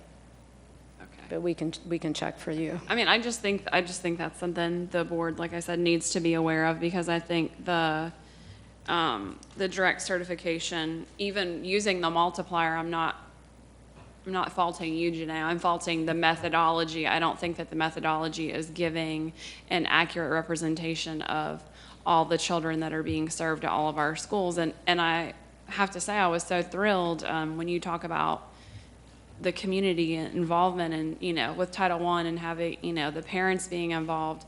I have great principals that do that and go above and beyond to make sure parents are involved in those decisions. And then when it's, the rug is kind of pulled out from under them, that makes it a challenging situation, which I'm sure you understand. But yeah. I mean, I know I'm going to personally be an advocate to whoever I need to, that we need, at the state level and federally, we need to think about this methodology because it's not giving an accurate snapshot. Right. And just to clarify, last year when they changed the law around BEP funding, there's literally a sentence, and so when you read it, it's number 6, and they just say it needs to, be direct certification, because the idea was they wanted to make sure that the poverty data for the accountability was matching the funding side. And so in theory, I think that was good, it makes sense, but until you really dive in and see the repercussions for that, I think we have some thinking to do around that. So thank you. Ms. Desford? Thank you, Madam Chair. I know we thought the community eligibility provision was good, even though it served a lot of kids. But at the same time, you have there's no way to get the information now, and there's a lot of parents that do not fill out any type of form. So I know I'm on a pre-K advisory, and we were trying to figure out how do you get, because it's not a true reflection of poverty, because a lot of people do not want to be identified as poverty, which is really hurting the funding.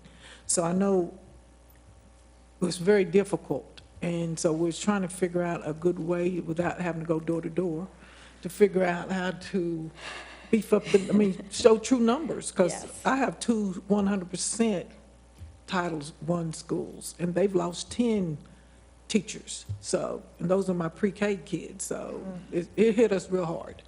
And it's basically because, like you said, they changed the formula, they changed the rules, and basically we have to figure out how to make sure we can identify all those that are truly poverty. And it's going to be something, I don't know if the board is, or how we can come up with some kind of strategy, but we're going to I think gonna some be a- of that's even really at the state level. I think That's right. holistically, we have to discuss That's right. what's the best way, because when this was first rolled out, the way they, and the first time I heard about it was at the National Title I conference, and the way they pitched it to us was, hey, here's this opportunity to capture poverty data.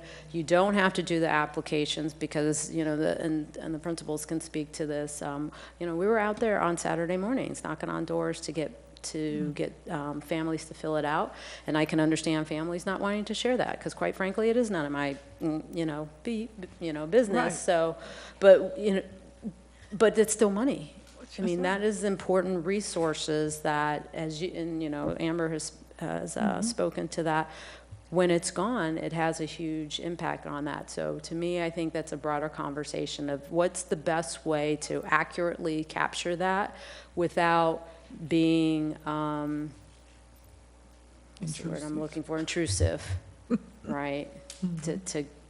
To do all Well, that. I don't understand how they think we have the same population of kids, but the poverty level goes down. I mean, really, if they think about it, state, federal, whatever, it's not true. So they really need to think about their specifications or their direction, instructions, or whatever, and deal with reality. Right, or is it a better way? I mean, I will say, again, when they first were speaking of this, they talked about if you were getting any kind of federal assistance. So at that time, it included Medicaid, Medicare, if you were getting military benefits as a family, and I think that would be a better way of capturing without being intrusive. But somehow, when they first positioned it to where we are today, that's pretty changed, and I would say that's a big thing for the South community, because we know we have a lot of families down there who've served in the military, so. That's true. So I agree with Amber. We have to figure out how to get to our legislators. Yeah. And I will just kind of summarize by saying that when the board voted on the CEP, you're exactly right. That's how it was presented. And we immediately saw a decrease in funding, and we could never, asking question after question, get to the bottom of it. And it's really disturbing to me, because as I've traveled the county this spring, from rural Corrington all the way to inner city, principal after principal have just poured out their heart about how much money they're losing and how it's costing positions, and nowhere greater than where Ms. Dethridge said with our young babies at our pre-K programs and the hit that they're taking. So I think, and I know principals that went door to door trying to get this fund, and I know Knox County spent $10,000 in mail-outs that first year to get those forms back in, because there was no need for parents to fill out those forms, which I don't know why someone at the national level didn't foresee that being a problem. But I think that we need to address it to our state legislators. I think Ms. Roundtree was going to say that may be something that Ms. Owen can take to them, and we need to look at this, because it is not measuring the poverty. We're still serving the same kids, and a lot of people just won't identify. They're too proud, or for whatever reason. Right, So. yeah, and it's not just in Knox County, obviously. No, If it's you across talked the about, state. right, Hamilton and some other counties, And I think that's what happened is, as we met as a board and talked with the superintendent, it became aware that it was happening across the state. And so what better way to do it than we just change and go to direct services, because that's the only way they had to measure it. But Ms. Roundtree? I was just going to add, maybe, I know Terry's not here tonight, but it would be something maybe Terry can bring up to class, because I know, like you said, Janae, it's not just, and as Patty said, it's not just Knox County. I'm certain that it's happening probably in every district, but we do have that avenue through class who are supposed to be, working on those things for us. So I guess, Terry, is that something you can just send Terry Hillen, or send it to, I can't remember. Here, she just got an assignment. That's the way that works. Yeah. Sorry, Terry, you just got an assignment. Or Terry, I didn't request that, Terry. Yeah. Just, I want to go on record. I didn't do that. Just in her next class phone call, because I know they have phone conferences, because I'm certain, like I said, everybody's hearing this budget at the same time, and we need to be, I know we can't do anything about it probably for this year, but let's be proactive and get the class folks working on it for next year. And as much as we're concerned about the poverty data and how that's impacting all the schools. To be honest with you, the biggest impact was just overall our allocation is down 2 million. So even if it was direct CERD and if I had the same amount of money, or like last year was more money, this wouldn't be as high priority of a topic. But 2 million is a big hit, so we're going to hope that it doesn't get any worse. Well, thank you very much. Does anybody else have any other questions? Ms. Massey, did you need? Oh, sorry, no, I'm next. You're next, okay. She's ready to jump in. Are we good? Okay. Thank you. Thank then. you. Okay, we're looking at item B, and Ms. Massey, you wanted to speak to that? I just wanted to say that we pretty much have about $25,000 less than we had last year, so there's not any major changes to the personnel budget codes, other than we did have to make the reductions that we've talked about in the previous meeting. Some of those came out of the general purpose, and some of them came out of IDEA. And you can see down, if you're looking at the summary page that I provided for you, we've got some money in staff development. We have some money in instructional materials and supplies. I will remind you, I, like Janae, am required to provide staff development to private schools, and then we also homeschools. Early intervening services, we're allowed to use a portion of our federal dollars to serve students prior to, as part of an intervention prior to special education. And we have some dedicated funds, behavior liaisons, instructional coaches, and then part of the monitoring tool, AIMSweb, which is how we progress monitor students in the tiers. The other portion of the IDA money is $305,000 for preschool, and again, you can see that's primarily in personnel, and then a small amount in instructional supplies and materials and staff development. Again, that same proportionate share for staff development will go to private schools. I'm happy to answer any questions. Thank you, Ms. Chair. Did you say we have to provide services to private schools? We have to provide a proportionate share to private schools. So both Ms. Harley and myself meet with private schools, how she does that versus how IDEA does that. Do we get reimbursed for that? No, it's just a portion. It's included because it's the federal dollars. So the federal dollars we have to turn in a number of students, and we receive the funding for those students, and we have to give that proportionate share in services to private schools. So we meet with them a couple of times a year, private and homeschool. We invite everybody. We get input on what they might want. No student has an individual right to an IEP, and once whatever the services, we get meaningful consultation, whatever it's determined we're going to provide. Once that money has expended, then we don't have to provide those services anymore if we expend those dollars in a year. But whatever services we agree that we're going to provide, whoever is eligible for those can take advantage of those until those funds are expended. Learn something every day. Thank you. Okay, so C, D, and E.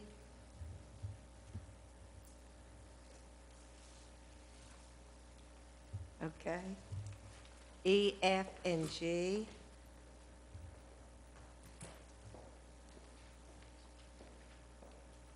H, I, and J.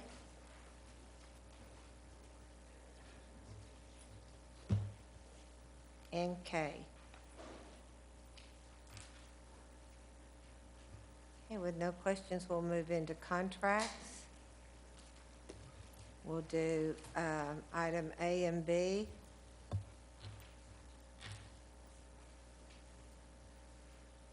C, D, and E.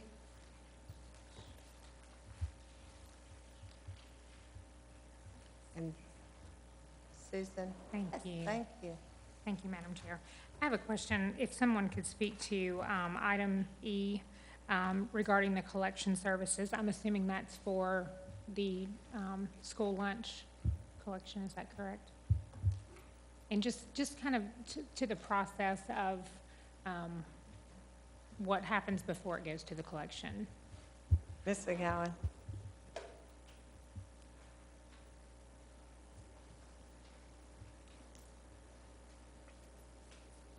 What was your question? Oh, it's Ms. Horn. I'm sorry, it was here. me. Just if you could just speak to the process of what happens before it goes to the collection agency. Okay. We have the cafeteria manager, they contact parents through either a phone call or an email. We also work through central office. We have a free and reduced clerk that tries to make contact and even talk to them about setting up payments or just paying, you know, so much weekly on their debt. We send out emails from the school. We send out phone calls. We do everything we can to try to encourage folks to pay.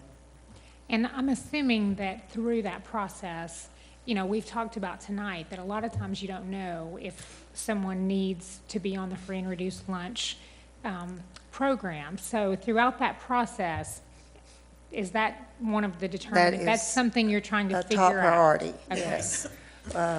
We talk to them, discuss how we can help them, how we can, if there's a need for an application, we walk them through how to fill that out and how to assist them in trying to you know, get that taken care of. So we're assuming then that if it goes to a collection agency, that those are folks who have the ability to pay and just are not paying. Is that I think so. True? Okay, thank you, ma'am.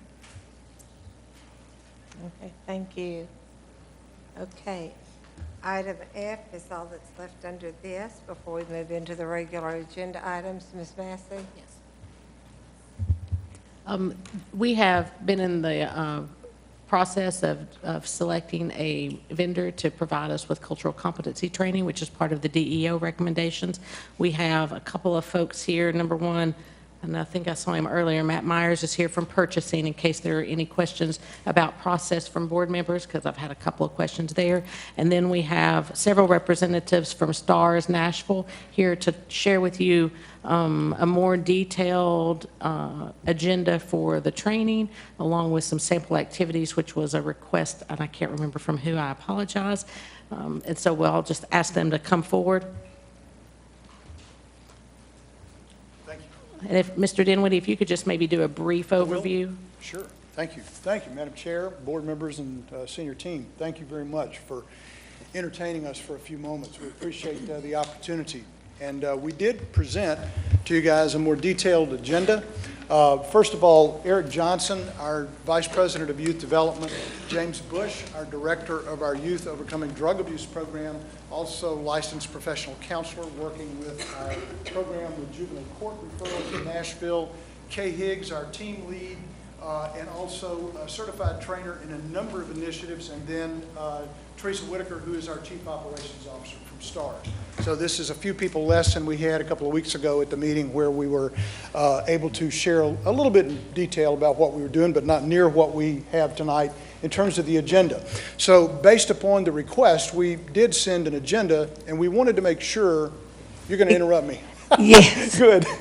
I had a request for you to pull the mic up because people are watching on TV and they can't hear you, they've said. So if you could just speak closer to the mic. My apologies. Sure, glad to.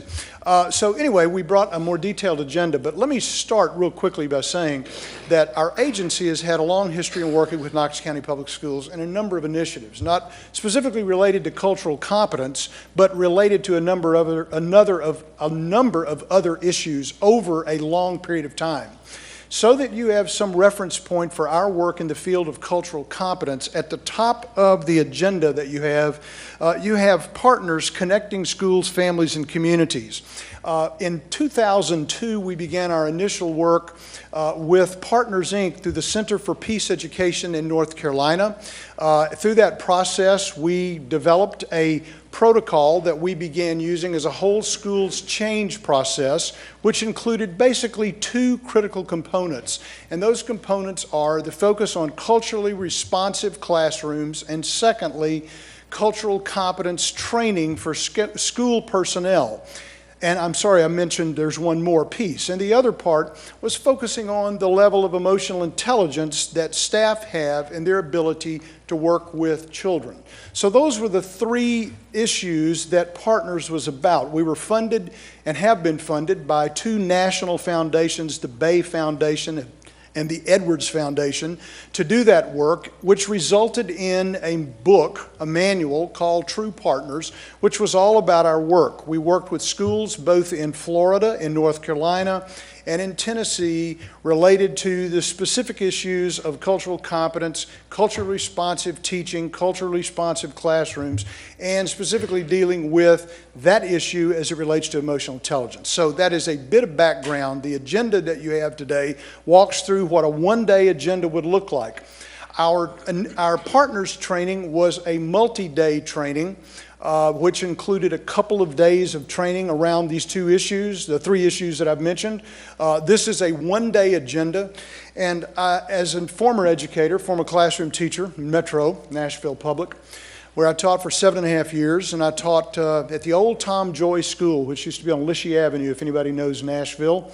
And in my work in education, so much has changed, and I've been in the education field for now over 40 years. So much has changed, and it's pretty overwhelming just to sit and look at you and the decisions you have to make as board members as it relates to what your administrators and your teachers have to do. With that in mind, we proposed a one-day agenda. So we know that it's almost impossible to pull people for professional development for a number of issues because there's lots of issues that have to be covered in PD. So when we did this, we submitted a one-day, and this is the first time that the board has seen the agenda. So in short, cover it real quickly. First, why we're here, which is important for the staff to understand the district's commitment and needs in this arena. The second part of the agenda will cover the issues of our beliefs, which will also address implicit bias, explicit bias. The third part of the agenda will cover privilege and the power differentials that will be discussed during the days, and of course dealing with different forms of institutional issues, cultural issues, as well as individual issues related to racism and other issues. And then the fourth, then a break for lunch. And then the afternoon topics will include focus on diversity and equity issues. And then last but not least, so that we're clear on this, I know there have been some questions about the fact that we were focused so much on restorative justice and restorative practices and whatnot, and we certainly understand why based upon our materials. We are a licensed trainer in the department with the state of Tennessee for restorative practices, and it does undergird much of our work, specifically as it relates to alternatives to disciplinary practices that are exclusionary. So our goal with restorative justice is being able to use that as an alternative strategy to help kids stay in school, stay focused, rather than be on the roster of suspensions.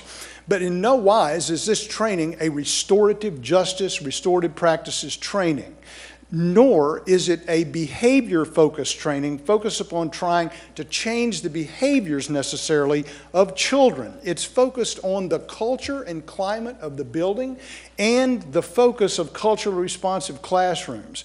The last part to this on the background is also that it's not a social-emotional learning training, albeit no one in research would dispute the fact that social emotional competencies are necessary for children in their life and in their workplace.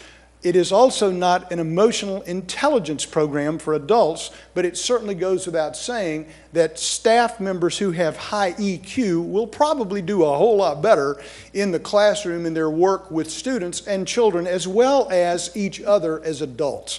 Because certainly, as the topics say in the afternoon, this is not an easy subject, nor is this the starting and ending point. This is a beginning part, because the district has numbers of other initiatives that they'll be implementing over the course of the next few years related to alternatives to discipline, the school-to-prison pipeline, as well as the issues of restorative justice. Last but not least, you'll notice in the afternoon we covered just for about 15, 20 minutes, the issues of social emotional competencies. There will be a brief assessment that we will ask staff to look at about their integrated approaches, what they're currently doing, so there's not a repetition of just going back and doing the same things over and over again. And then finally, last but not least, will be the issues relative to what goes on in the classroom, related specifically to culturally responsive classrooms. So that is a quick overview of the agenda, but that's the one-page agenda, that one-day today agenda that we wanted you to at least have a look at, and we thank you for allowing us to share it with you today. And team and I will be glad to answer any questions that you might have. And again, thank you. Ms. Dethridge? Thank you so much, because I have heard a lot about restorative practices, and that this was basically more of that than cultural competency. So I'm happy to hear that you're not dealing just with that, but as a piece of that, because we know that dealing with cultural competence is really just making sure that people understand their biases, looking at themselves. I mean, in the mirror, I mean, a true picture of who you are and how you deal with the kids of diverse backgrounds. And that you're also dealing with valuing diversity first. Yes. And then you have to have a cultural self-awareness. So I'm sure you're going to deal with all that in here, but you're only doing it for half a day. No, it's a full day. The training we're proposing here is a full day. The initial, I think the initial comments to the district were a half day. Now, some people are half day, all right, which was the non-certificated personnel were half day trained. And there was some great feedback in the meeting a few weeks ago about how to include those folks with their teams at the building level rather than having a kind of a pull separate training for those folks.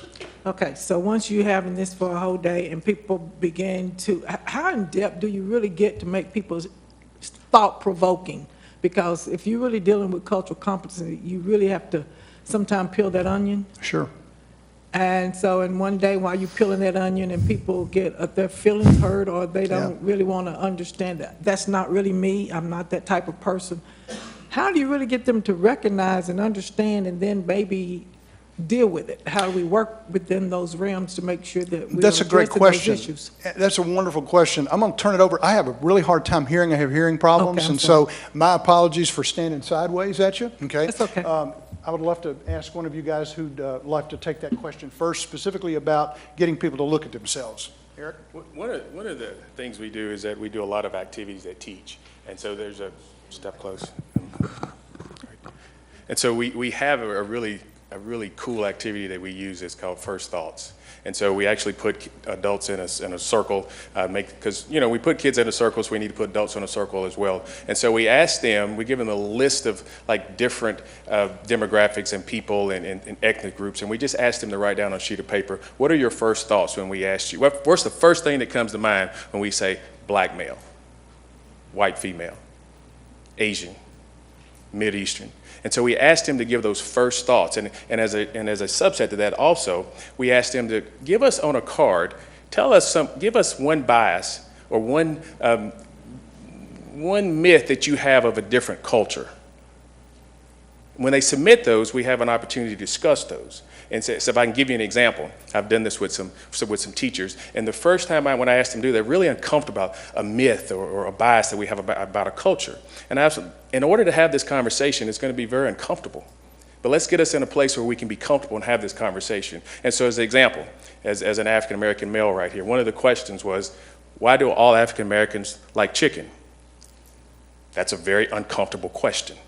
And so we have conversations as to say, not everybody of color like chicken, but we understand that is a myth. And so with those biases that come out, we tend to talk about how we have these unconscious biases that we don't want to believe, and they happen in all of us. As a person who is married to a person that is non of my color, I have those biases. She has those biases. And so we have these kind of opportunities to talk about what are the myths and biases you have of a different culture or race. And we just break down those walls and create safe places for us to be able to talk. And what are those first thoughts? And as I end this portion of it, I always like to talk about is mindset versus eyesight versus mindsight. And eyesight is judging on appearance alone. When you see somebody, that's that first thought. Mindsight is being able to interpret something you just saw totally different. And how does that happen? Through relationships, through conversations. And so in that short amount of time, in a 25 or 30-minute activity, we're able to go through that process along with a few videos to kind of support what we're talking about as well.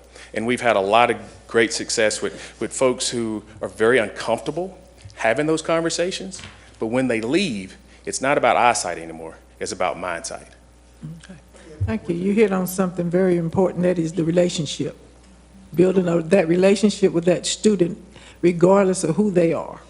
And because if you don't, because it goes back to that restored practices, you put them out, but then if they come back, you still have those biases. You still don't like that kid because you didn't like, that's why you put them out in the first place. And now you've got them back, and so how do I deal with this? I mean, these are reality situations that happen all the time. So I'm trying to figure out, and you touched on it, how do we make people really look at themselves and understand what it's going to take to accept the biases that you have and be able to work within yourself and your team at school in order to work through these issues that for the betterment of the student. And you're right, it's about relationships. But then once we have this one training, then do you all come back and kind of check in with Missy and find out how we're doing? And there is a follow-up component to that as well. We'll come in and go into the schools and visit with teachers and visit with core groups of teachers, just to kind of see, has the culture and the climate changed here? And what can we do to improve that to help assist you if it's coming back multiple times? We are geared and dedicated to come back to this community right here to help solve some of the issues that we're currently facing, not just here in Knoxville County, but in Davidson County, and it's a nationwide problem that we're all facing. So it's all about relationships. We are very successful in building those relationships. Can I add one more thing? So when I go to school, I have an opportunity to go into a lot of schools, and as we further travel east here to Greenville and Bulls Gap and places like that, I think that sounds familiar to you. When I walk into a lot of those schools, I'm the only person that looks like me. So I have a very short amount of time to build those relationships. And the first thing we talk about are those first thoughts. Okay. What do you see when you see me? Okay. And kids are very honest, and adults are very honest. But once we start talking and having dialogue, we do this one simple activity where we pair individuals up and we see, teach me one thing in 60 seconds about you. That's it. They get a chance to see that, I like to fish. I like to hunt. I like to do all those things that maybe people in the country like to do as well, but because I'm from Davidson County and I'm African American, maybe they think I don't like those things. And it instantly starts to build that gap and build those relationships. And so it's a short amount of time to build those relationships, but we do it very quickly and very efficiently. Now, are we going to change everybody's values and beliefs in that one training? Absolutely not. But we're going to give a great effort at doing it. Thank you. Thank you. And I did call Nashville, and they said that you guys were very good, but we just had to be very specific on what we need. Yes, thank you. We also work with the Tennessee Department of Education on the school climate survey. And that's something that you can customize some of those questions that you want to have studied in the school. And we recommend you add some of these type of questions. And what we'll do is we'll come back to the school and we'll go over with the administrators their results. And then we'll give them some feedback on what they can do. We also are creating a matrix, a walkthrough matrix that we'll be using where we'll go through the school and we'll look for evidence of change. That could be evidence looking at posters. It could be evidence, it'll be evidence in the classroom. So we'll be going through and we'll be giving the administrators scores on their school to let them know what we're observing, not in a punitive way or any way, but in a constructive way to say, here's our recommendations on how you can continue to improve. And so we'll do that within a year of having the training program, so that they'll get some direct feedback that's for their school specifically to help them. And our total focus is to help the school improve their climate. And that's what we do across the state in all different areas. And we've worked with the Tennessee Department of Ed on that climate survey, and we're happy to help y'all with that as well. One more comment following up on that. The other piece too is our issues are not just race, and so we want to make sure that when under the umbrella of cultural competence that it's covering a number of issues. ELL, it's covering the issues of immigration, it's covering the issues of disabilities. So anything that would be covered under Title VI, Title IX, and 504 IDEA would be a part of the conversation that would be included in this. And the matrix that Teresa just mentioned, the matrix that we use is based upon the matrix that Metro Schools uses for the evaluation of their walkthroughs when they do issues related to culture and climate. So that's the one we're using. James?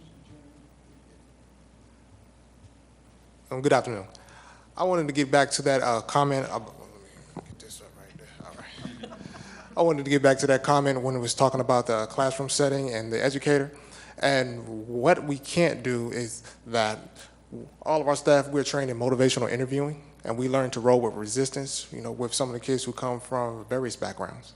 Now, with that in mind, you know, it's hard to roll with resistance when you are impeded by bias, when you are impeded by your own biases and your own unawareness of situations that are amongst you. So what we are looking to do during that time period and while you have us is that we're looking to educate and bring that awareness and bring that information to you to say, okay, I'm just like you and you're just like me, and how can we do this together? And that's pretty much it. We're not looking to come in and bait or to point the finger or anything like that, but we're looking to educate and come work together because our educators are helpful to us and we are helpful to them. And so that is the premise of our project. We use another activity such as the privilege walk.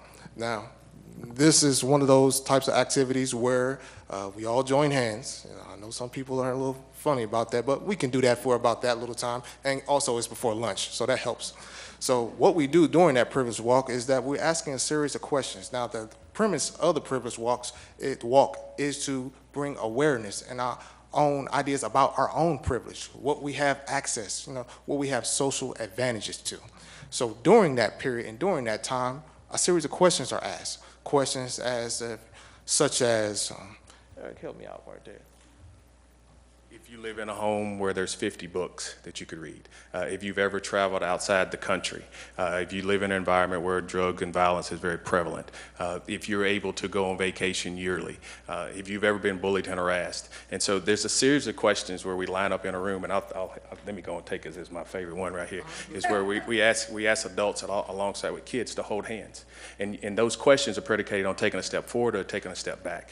And at the very end of it, after we've asked these series of questions, I'll ask the kids and the adults, in the world that we live in, the side that we live in, who, when it comes to race, gender, who has the most privilege? When it comes to race and gender, who has the most privilege and who has the least privilege? And in this room right here, if you could visualize taking a step forward, something positive, and taking a step backwards, you could answer that question. And unequivocally, young people and adults alike would say it's white male. Now, we're talking about a very uncomfortable situation and subject here. And at the very back of the room, generally, it's always a person, a female of color. And we talk about those privileges. And it's not a bad thing to have privilege. It's how do you use your privilege to be able to support people who are different, who don't always look like you. And so once we have those kind of conversations, the light bulb starts to go off because of just because of my skin color, I'm afforded a different privilege from somebody who's not. And I did this right here with some officers one day and tried doing the privilege walk with some officers, and it's very challenging being a person of color. And so we had a very intense conversation because they didn't seem to believe that the fact that they could take a step forward where all the other kids of color, Latino boys and Latino girls and African-American male and women were taking a step back, that there was a disconnect. By having that conversation that was very uncomfortable, there were some officers that came up and said, I never saw it this way, about the privilege that I have. And we ask questions about if you're an athlete in school and things like that, if you're good looking, take a step forward, and you know, that's a judgment call, and things like that. And so it shows that even if you're an athlete and if you're popular, you have privilege. How do you use those privileges? And it's a very emotional activity, so we pull at the heartstrings. We want you to feel something as an adult, because we believe we can get you to feel, then you can make those necessary changes to understand when that person comes to the classroom and he has his head down. Maybe it's not because he's a bad kid. Maybe because it's just some of the circumstances. And so we don't ever want to blame a young person for that. We want to get you to know that person. We want you to feel that person. I've had a lot of opportunities to do this privilege walk, and every time I walk away, I gained a new perspective of what I've witnessed. And so that's one of the things too as well. So sorry, James. And we do have trauma-informed therapists on staff that can help anybody who's really uncomfortable, okay? Just kidding, that was a joke, y'all, okay? But we do have trauma-informed therapists because it really is a very intense issue when you get to talking about that, and people get triggered. And so we do have a very strong staff in terms of their knowledge clinically as well to understand where to push that envelope and where not to push that envelope with individuals, because it's not the intent to bring harm to anyone. If I could just close with one thing, at least on our part, and then take any more questions you have. This is from a great article that was written a few years ago, actually about almost a year ago. And it was penned after a symposium done by the National Education Association. And the facilitator who facilitated this had a panel of folks who were all dealing with the issues of cultural competence. And it goes to something you brought up just a moment ago, and I think it's pertinent to the conversation. This comment was, in the question and answer portion of the event, there were many more specific concerns, but the answers shared common threads and themes from the whole morning workshop. I emerged from the plenary optimistic that the work of improving education equity and cultural competence has no barriers that we can't address. It comes down to some basic ideas: knowing, respecting, valuing, elevating different people and perspectives, and David Johns, who was the facilitator, reduced it to a few basic points. Meet students with love, listen to them, be there for them. Sometimes we overcomplicate things. Are there any other questions? Is this for anybody in Knox County school system from top to bottom? Yes, ma'am. Thank you, Madam Chair. Thank you all for your information. My question actually was for Matt, and just because there had been a question just about the RFP process, and you know, just maybe if you could briefly walk us through that, Matt, and how you know, I guess the reviewers, when they're reviewing, don't know the company name and information. Yeah, so if you could just explain that a little bit more, I'd appreciate it. Thank you, Madam Chair. Ms. Roundtree, this was done with the RFP process, and that's a request for proposal. A need was identified. The need was communicated. Obviously, the RFP route was the way to go. Everybody can get a solution, but they get there a different way. Typical process, an evaluation committee is selected, those people are brought together. They're just kind of given some basic instructions about how to score the RFPs, you know, score them independently, score them to the best of your ability, be consistent. If you tend to score on the low side, we expect them to be on the low side all throughout. High side's the same way. Once the scores are completed, the evaluations are done, those are sent into procurement. Procurement tallies those, ends up with a ranking 1 through however many we add. The evaluation committee is asked, do you have any questions? Do we need to bring anybody in? If people are brought in for presentations, we'll listen to those. Evaluation committee members have a chance to change their score based on what we've understood or learned from there. I may have read something in the proposal and they clarified it and I need to change the score. And once the scores final scores are turned in, we end up with the ranking. We begin with a negotiation with the top ranked proposal, and hopefully negotiations go well. If they don't, we cease negotiations there and move on to number 2. Thank you, I appreciate that. I just wanted to kind of make sure we were all on the same page about how that happens, because there had been a question raised about, I guess, this group being given a contract because they had previously done work for Knox County Schools. So I just wanted that to, be on the record as far as what the RFP process looks like. Okay. Ms. Owen or Ms. Fugit, who is next? I just wanted to follow up on Ms. Roundtree's point.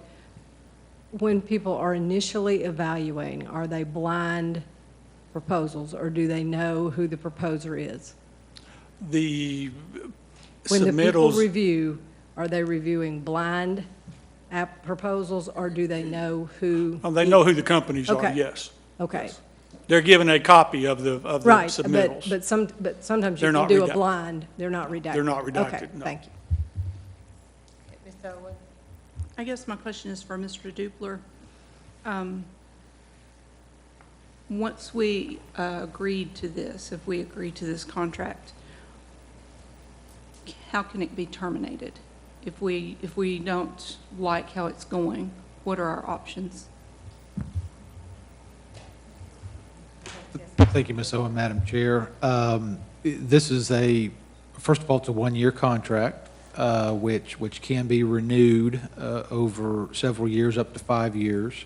I believe if you look further into the plan documents, it talks about training initially being over 2 years, I believe is the way it's worded.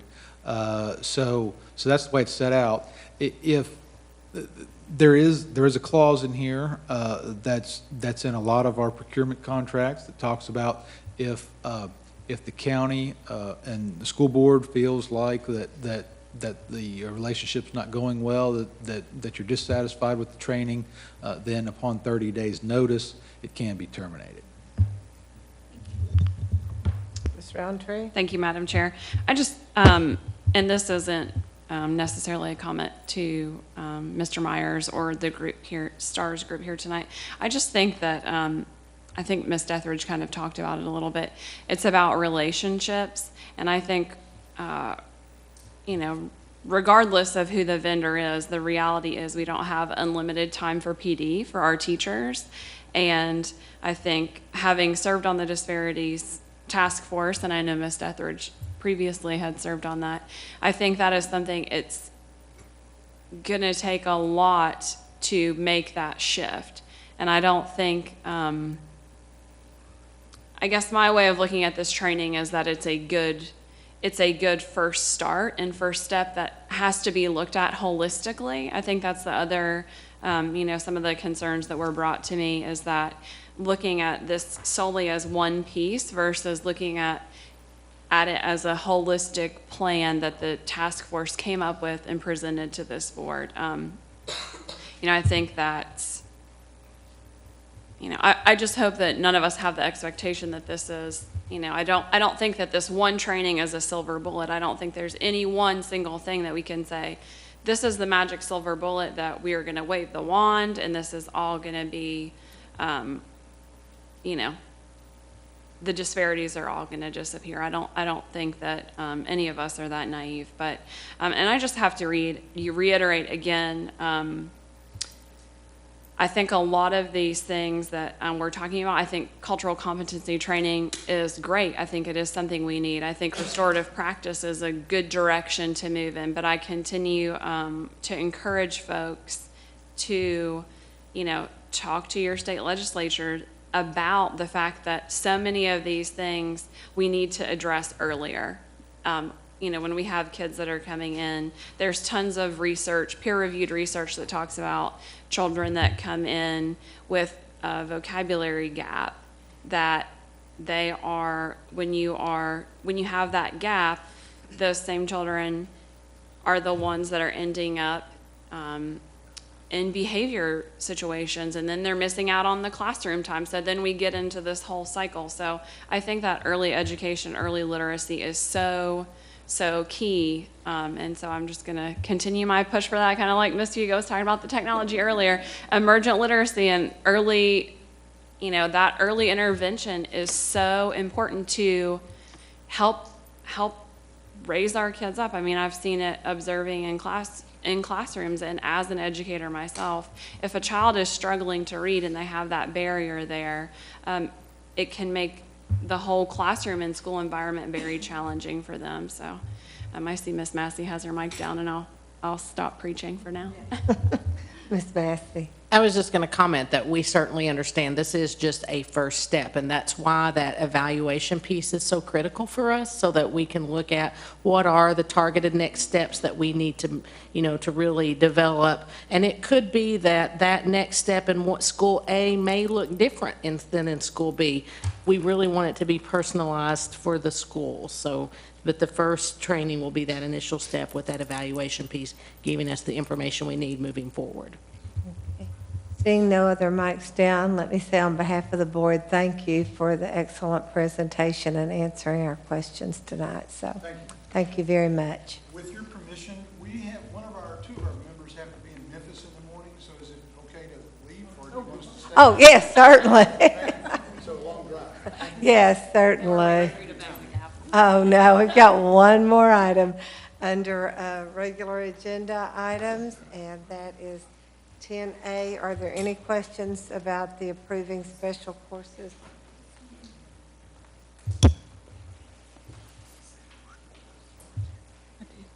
Ms. Owen? Is the staff already in place for these special courses, or would they require additional staff? Dr. Roswell, or Shannon, Ms. Jackson? Go ahead, Shannon. That's fine. The staff are in place to deliver these courses. Thank you. Any other questions? Okay. If not, then I guess the next thing is public forum. Ms. Roundtree? Thank you, Madam Chair. Just a reminder, when you come to the podium, to state your name and your county of residence. And we have 3 speakers signed up for a public forum tonight, Madam Chair. Our first speaker is Amelia Parker.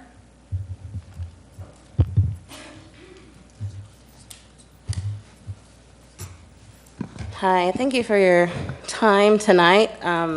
As you all know, I served on the RFP committee, so I wish I was able to ask some questions myself while you all had people up here, because I had concerns about the RFP process and how purchasing did their scoring, because unlike the first review process in the fall, the second review process was a short 3-week period.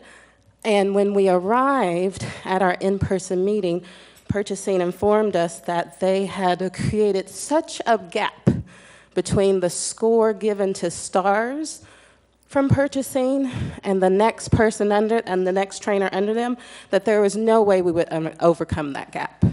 So immediately upon our first meeting, we were told stars essentially had the contract, regardless of what scores we gave them. So I would like the board to continue looking into that process and get some clarity from purchasing about how they determined stars would get 25 points according to their score, and then the next vendor below them would, there was a gap of it. I think the next vendor below them was around 8 points from purchasing. Why that large gap? That made this an insurmountable thing. The other thing is, every time I hear from stars, I hear a different proposal, which is fantastic because it keeps me researching and sending more information. Each time I hear something new and I hear something problematic. This time, the privilege walk. I think the privilege walk is a great exercise. I've done it myself in trainings, and we had a couple of vendors who had it in their own proposal. It was not in STAR's original proposal. It was not in their proposal that they presented at the steering committee. It was presented tonight. My concern is you can present an excellent agenda with great topics that sound wonderful, but when you get into conversation and you've only had 4 days of training on this topic versus other vendors who spent a lifetime working on these topics, how are you going to do when you do with that conversation? What we just witnessed right here is talking about privilege and how privilege is okay. But what do we do with our privilege? How do we help the less fortunate? Well, that's not the purpose of a cultural competency training. The purpose of a cultural competency training is to begin to understand what structures we have in place that are creating those disparities, and how can we begin to dismantle them. It's not to identify those structures that are in place, but find ways that we can be nice to each other despite those issues in the way of all of our students being able to succeed. And then finally, if you look at the experience, obviously they lack experience. They've told you. They've had 4 days of training. They do not have any degrees. They do not have a degree in anthropology where they can understand culture. They talk about the classroom a lot. This is a training for all KCS staff.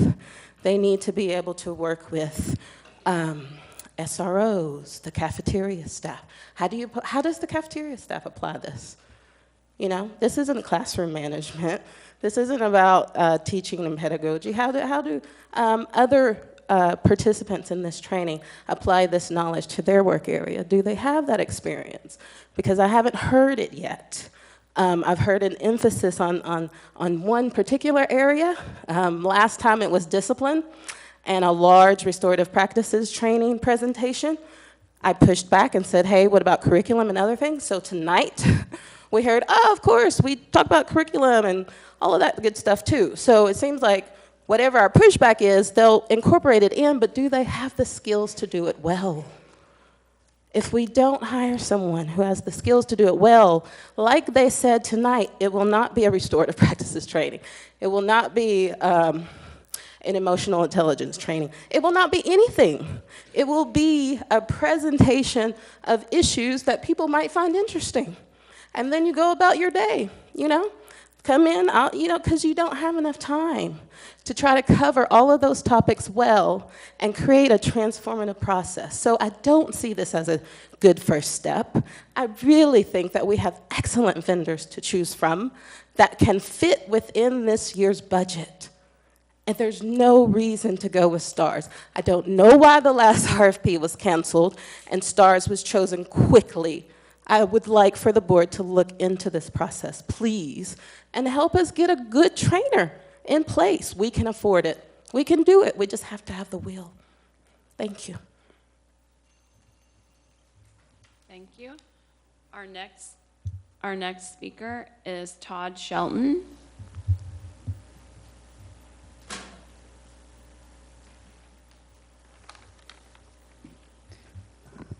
My name is Todd Shelton, and glad to be here. Thanks for your work. I come here to speak in favor of cultural competency trainings and restorative justice trainings. Both of these types of trainings are needed throughout the system, and I know restorative justice is already being implemented in several schools.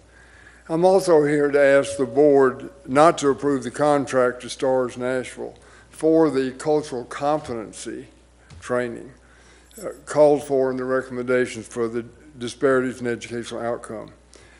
The populations that are being affected the worst by these disparities include the African American and special education population. But there are other groupings of students grouped by socioeconomics, gender, sex, race, etc., which also show up in these numbers.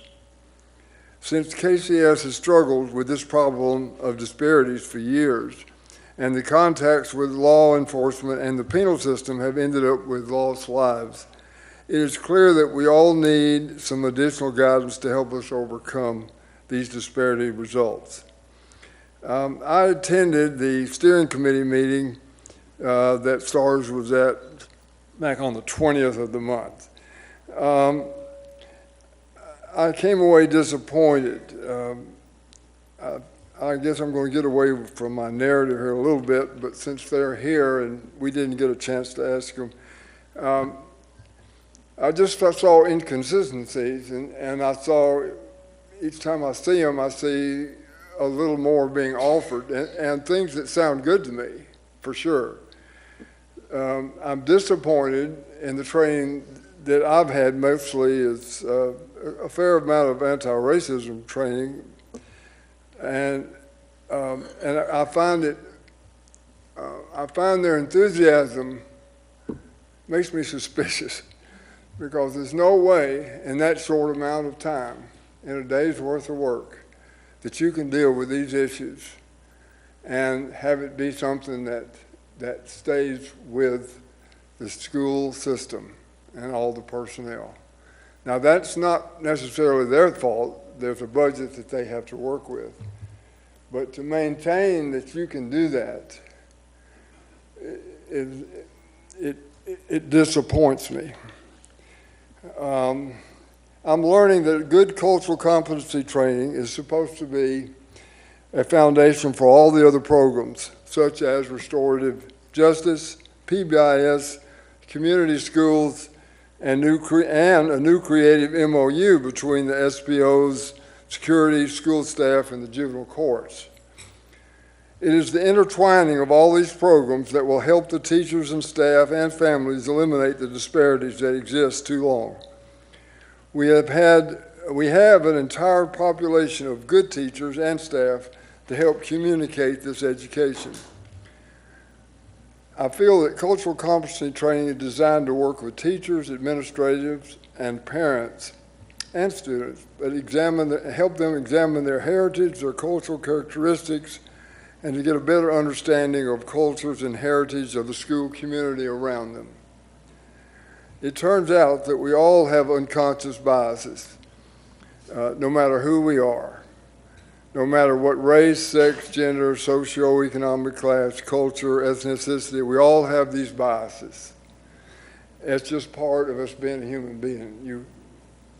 It's not anybody's fault, it's who we are. But they can get in the way. But if we accept that knowledge, we can look and listen to our community in a more understanding way. The communication can help our schools take another big step. The cultural competency training should help us all look at all the other parts that make us who we are. If done correctly, it lets us, the adults, get to know people who are very different from ourselves and to get to know more about their culture and heritage. It lets us learn what significant forces people deal with and that we might not imagine, and how that shapes their lives. This sharing will undoubtedly be used by all of us to act and react with students and one another in a new way. If done right, it will go a long way in making other programs like restorative justice, PBIS, and community school programs be successful. There are other vendors out there. I would like y'all to get a chance to see them and hear from them. I still ask you to please vote no for STARS. Thank you. Thank you. Our next speaker is Carl Wheeler. He had something at 7, but he had to go. Okay. That concludes public forum. Okay, thank you, Ms. Roundtree. Board forum. We'll let you adjourn right after this. Okay, we could, and we'll probably go right through this. Mr. McMillan, do you have anything? Ms. Horn? Ms. Roundtree? Yes, she does. I know, you thought about skipping over me. I saw that, Patty. I just wanted to really quickly share for the board members that weren't there today.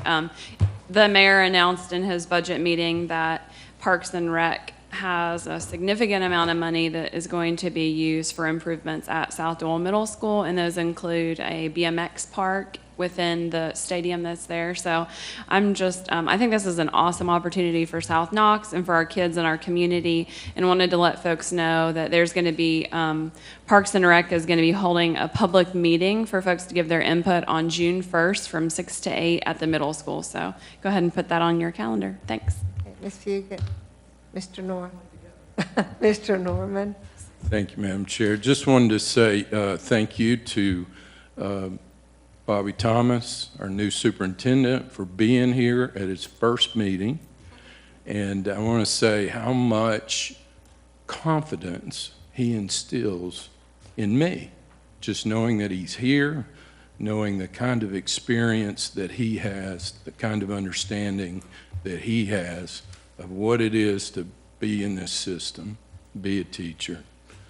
I just really appreciate you being here. Thanks. Ms. Owen. I've not said anything in board form in a while, so I'm going to make up for it. I have several notes from lots of things that I've looked at this week. Looking at STARS Nashville, there are a lot of different groups coming at us with a lot of different things. And I think our largest problem with this is that what we're seeing are groups that seem to believe that they're in agreement, but they are giving us very, very different information. So while we have one group that's asking us to either delay or get rid of this training, we have another group who has some very, very specific training that they are pushing for from this exact same vendor. And then we have people within that group asking us to delay this because it's such a terrible vendor.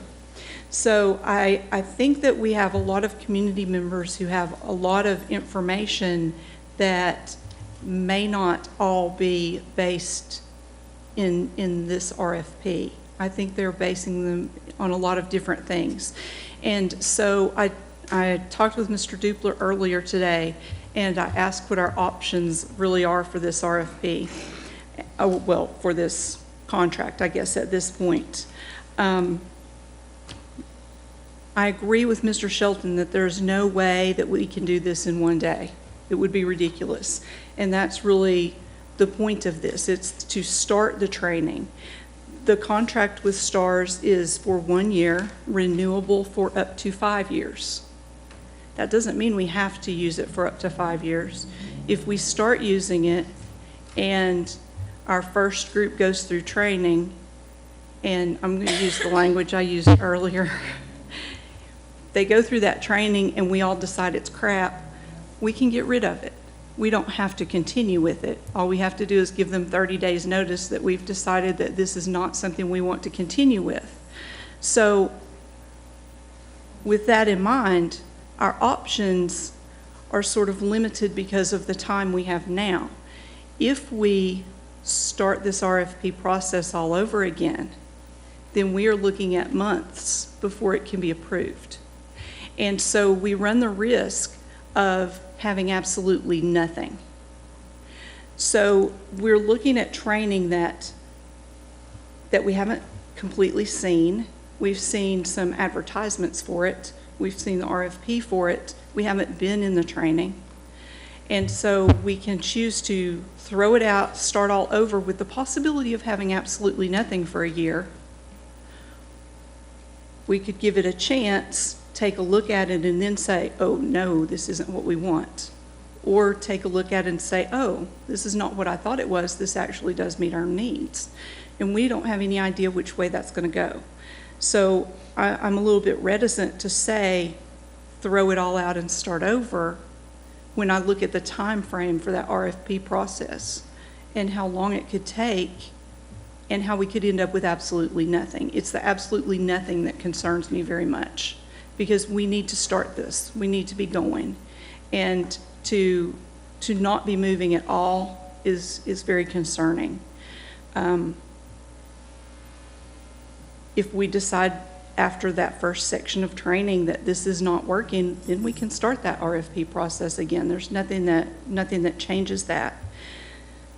All that said, I also agree with Ms. Parker in that every time I have seen this, it's been different. I do think there was a very brief mention of the privilege walk in the DEO meeting, just because I had heard that before, and so it sort of, I thought I had heard it because I had done one of those also, and so I seem to remember that, but it was so flyby that I'm not really sure. I can't swear to that. And I can't say whether it is that they were so unprepared at that meeting that this is different. Maybe they were just so unprepared to present it the way we needed to see it that it looks different now. I can't even really say that this is different because it's the presentation as a whole that was different. So I don't know if this is a more polished version because they saw that our expectations were higher, or if it was different. So that concerns me both ways. And for all of us who have been in the classroom recently, ooh, let's don't blow away. For all of us who've been in the classroom recently, the most concerning thing that I heard was that they created the classroom climate surveys that we've used in the past. And if I remember doing those classroom climate surveys, they were worded in a way that got the answer that they wanted to get. So that concerns me also. So there's where I am on all of this. I'm nowhere. I'm right in the middle. Whether we choose to chance it or whether we choose to chance nothing, I think is really what we need to look at. So, thank you. Ms. Etheridge? I won't speak next time. I was going to say, you've used up months' worth of board foreman. And that was not what I was going to say, but I'm in agreement with Jennifer, Ms. Owen. I've heard several different things. So I just called down to Nashville and asked them point blank, have you used them? What were they like? What are their professionalism and how have it been in the past? And they said, well, they're very good at what they do, but you better be very clear on what you want. because they give you what you want. So I'm not sure if what we asked for at the beginning has been refined over time to where now we're getting what we want versus what they thought we wanted. So, and this is my first time hearing this, so I did come in and I was talking to Missy and I was asking her these questions because I had always heard about restorative practices and blah, blah, blah, blah, blah. But like I said, I heard they were, and make sure you ask for diversity. And I wrote down exactly what they said. Just, they're very good. One of the top training in the state. I don't know what that means. I'm just going by what I heard. But you have to ask them exactly what you want because they'll give it to you, but be very, very specific on what your needs are. So I don't know about classroom climate. I've never, but I did take a class at TVA, and it dealt with peeling back the onion. It was very emotional training, but it was very effective. So it can be done in one day. All it does is open your eyes and make you really, really look at yourself. So yes, it can be done in one day. It's just the beginning, but it's not the end, but it can be done. Now, that being said, what I wanted to do was say that congratulations to Austin East Tennessee Theater Department. They went to state competition and they came back with about 5 awards, and they got the All-Star cast member, and they also was awarded the Best Actress of the entire tournament. So I just want to give a shout out to Austin East and their tennis and their theater for representing us well in the state competition. Thank you. With that, I'm done. Mr. Outwell? Okay. No, you forgot me, and I wanted to say. House Drumline placed 11th out of 64 bands in their class at the World Indoor Championships in Dayton, Ohio last week. And also, just the last reminder, thank a teacher this week. So be sure you do that. Okay. No objections, adjourned.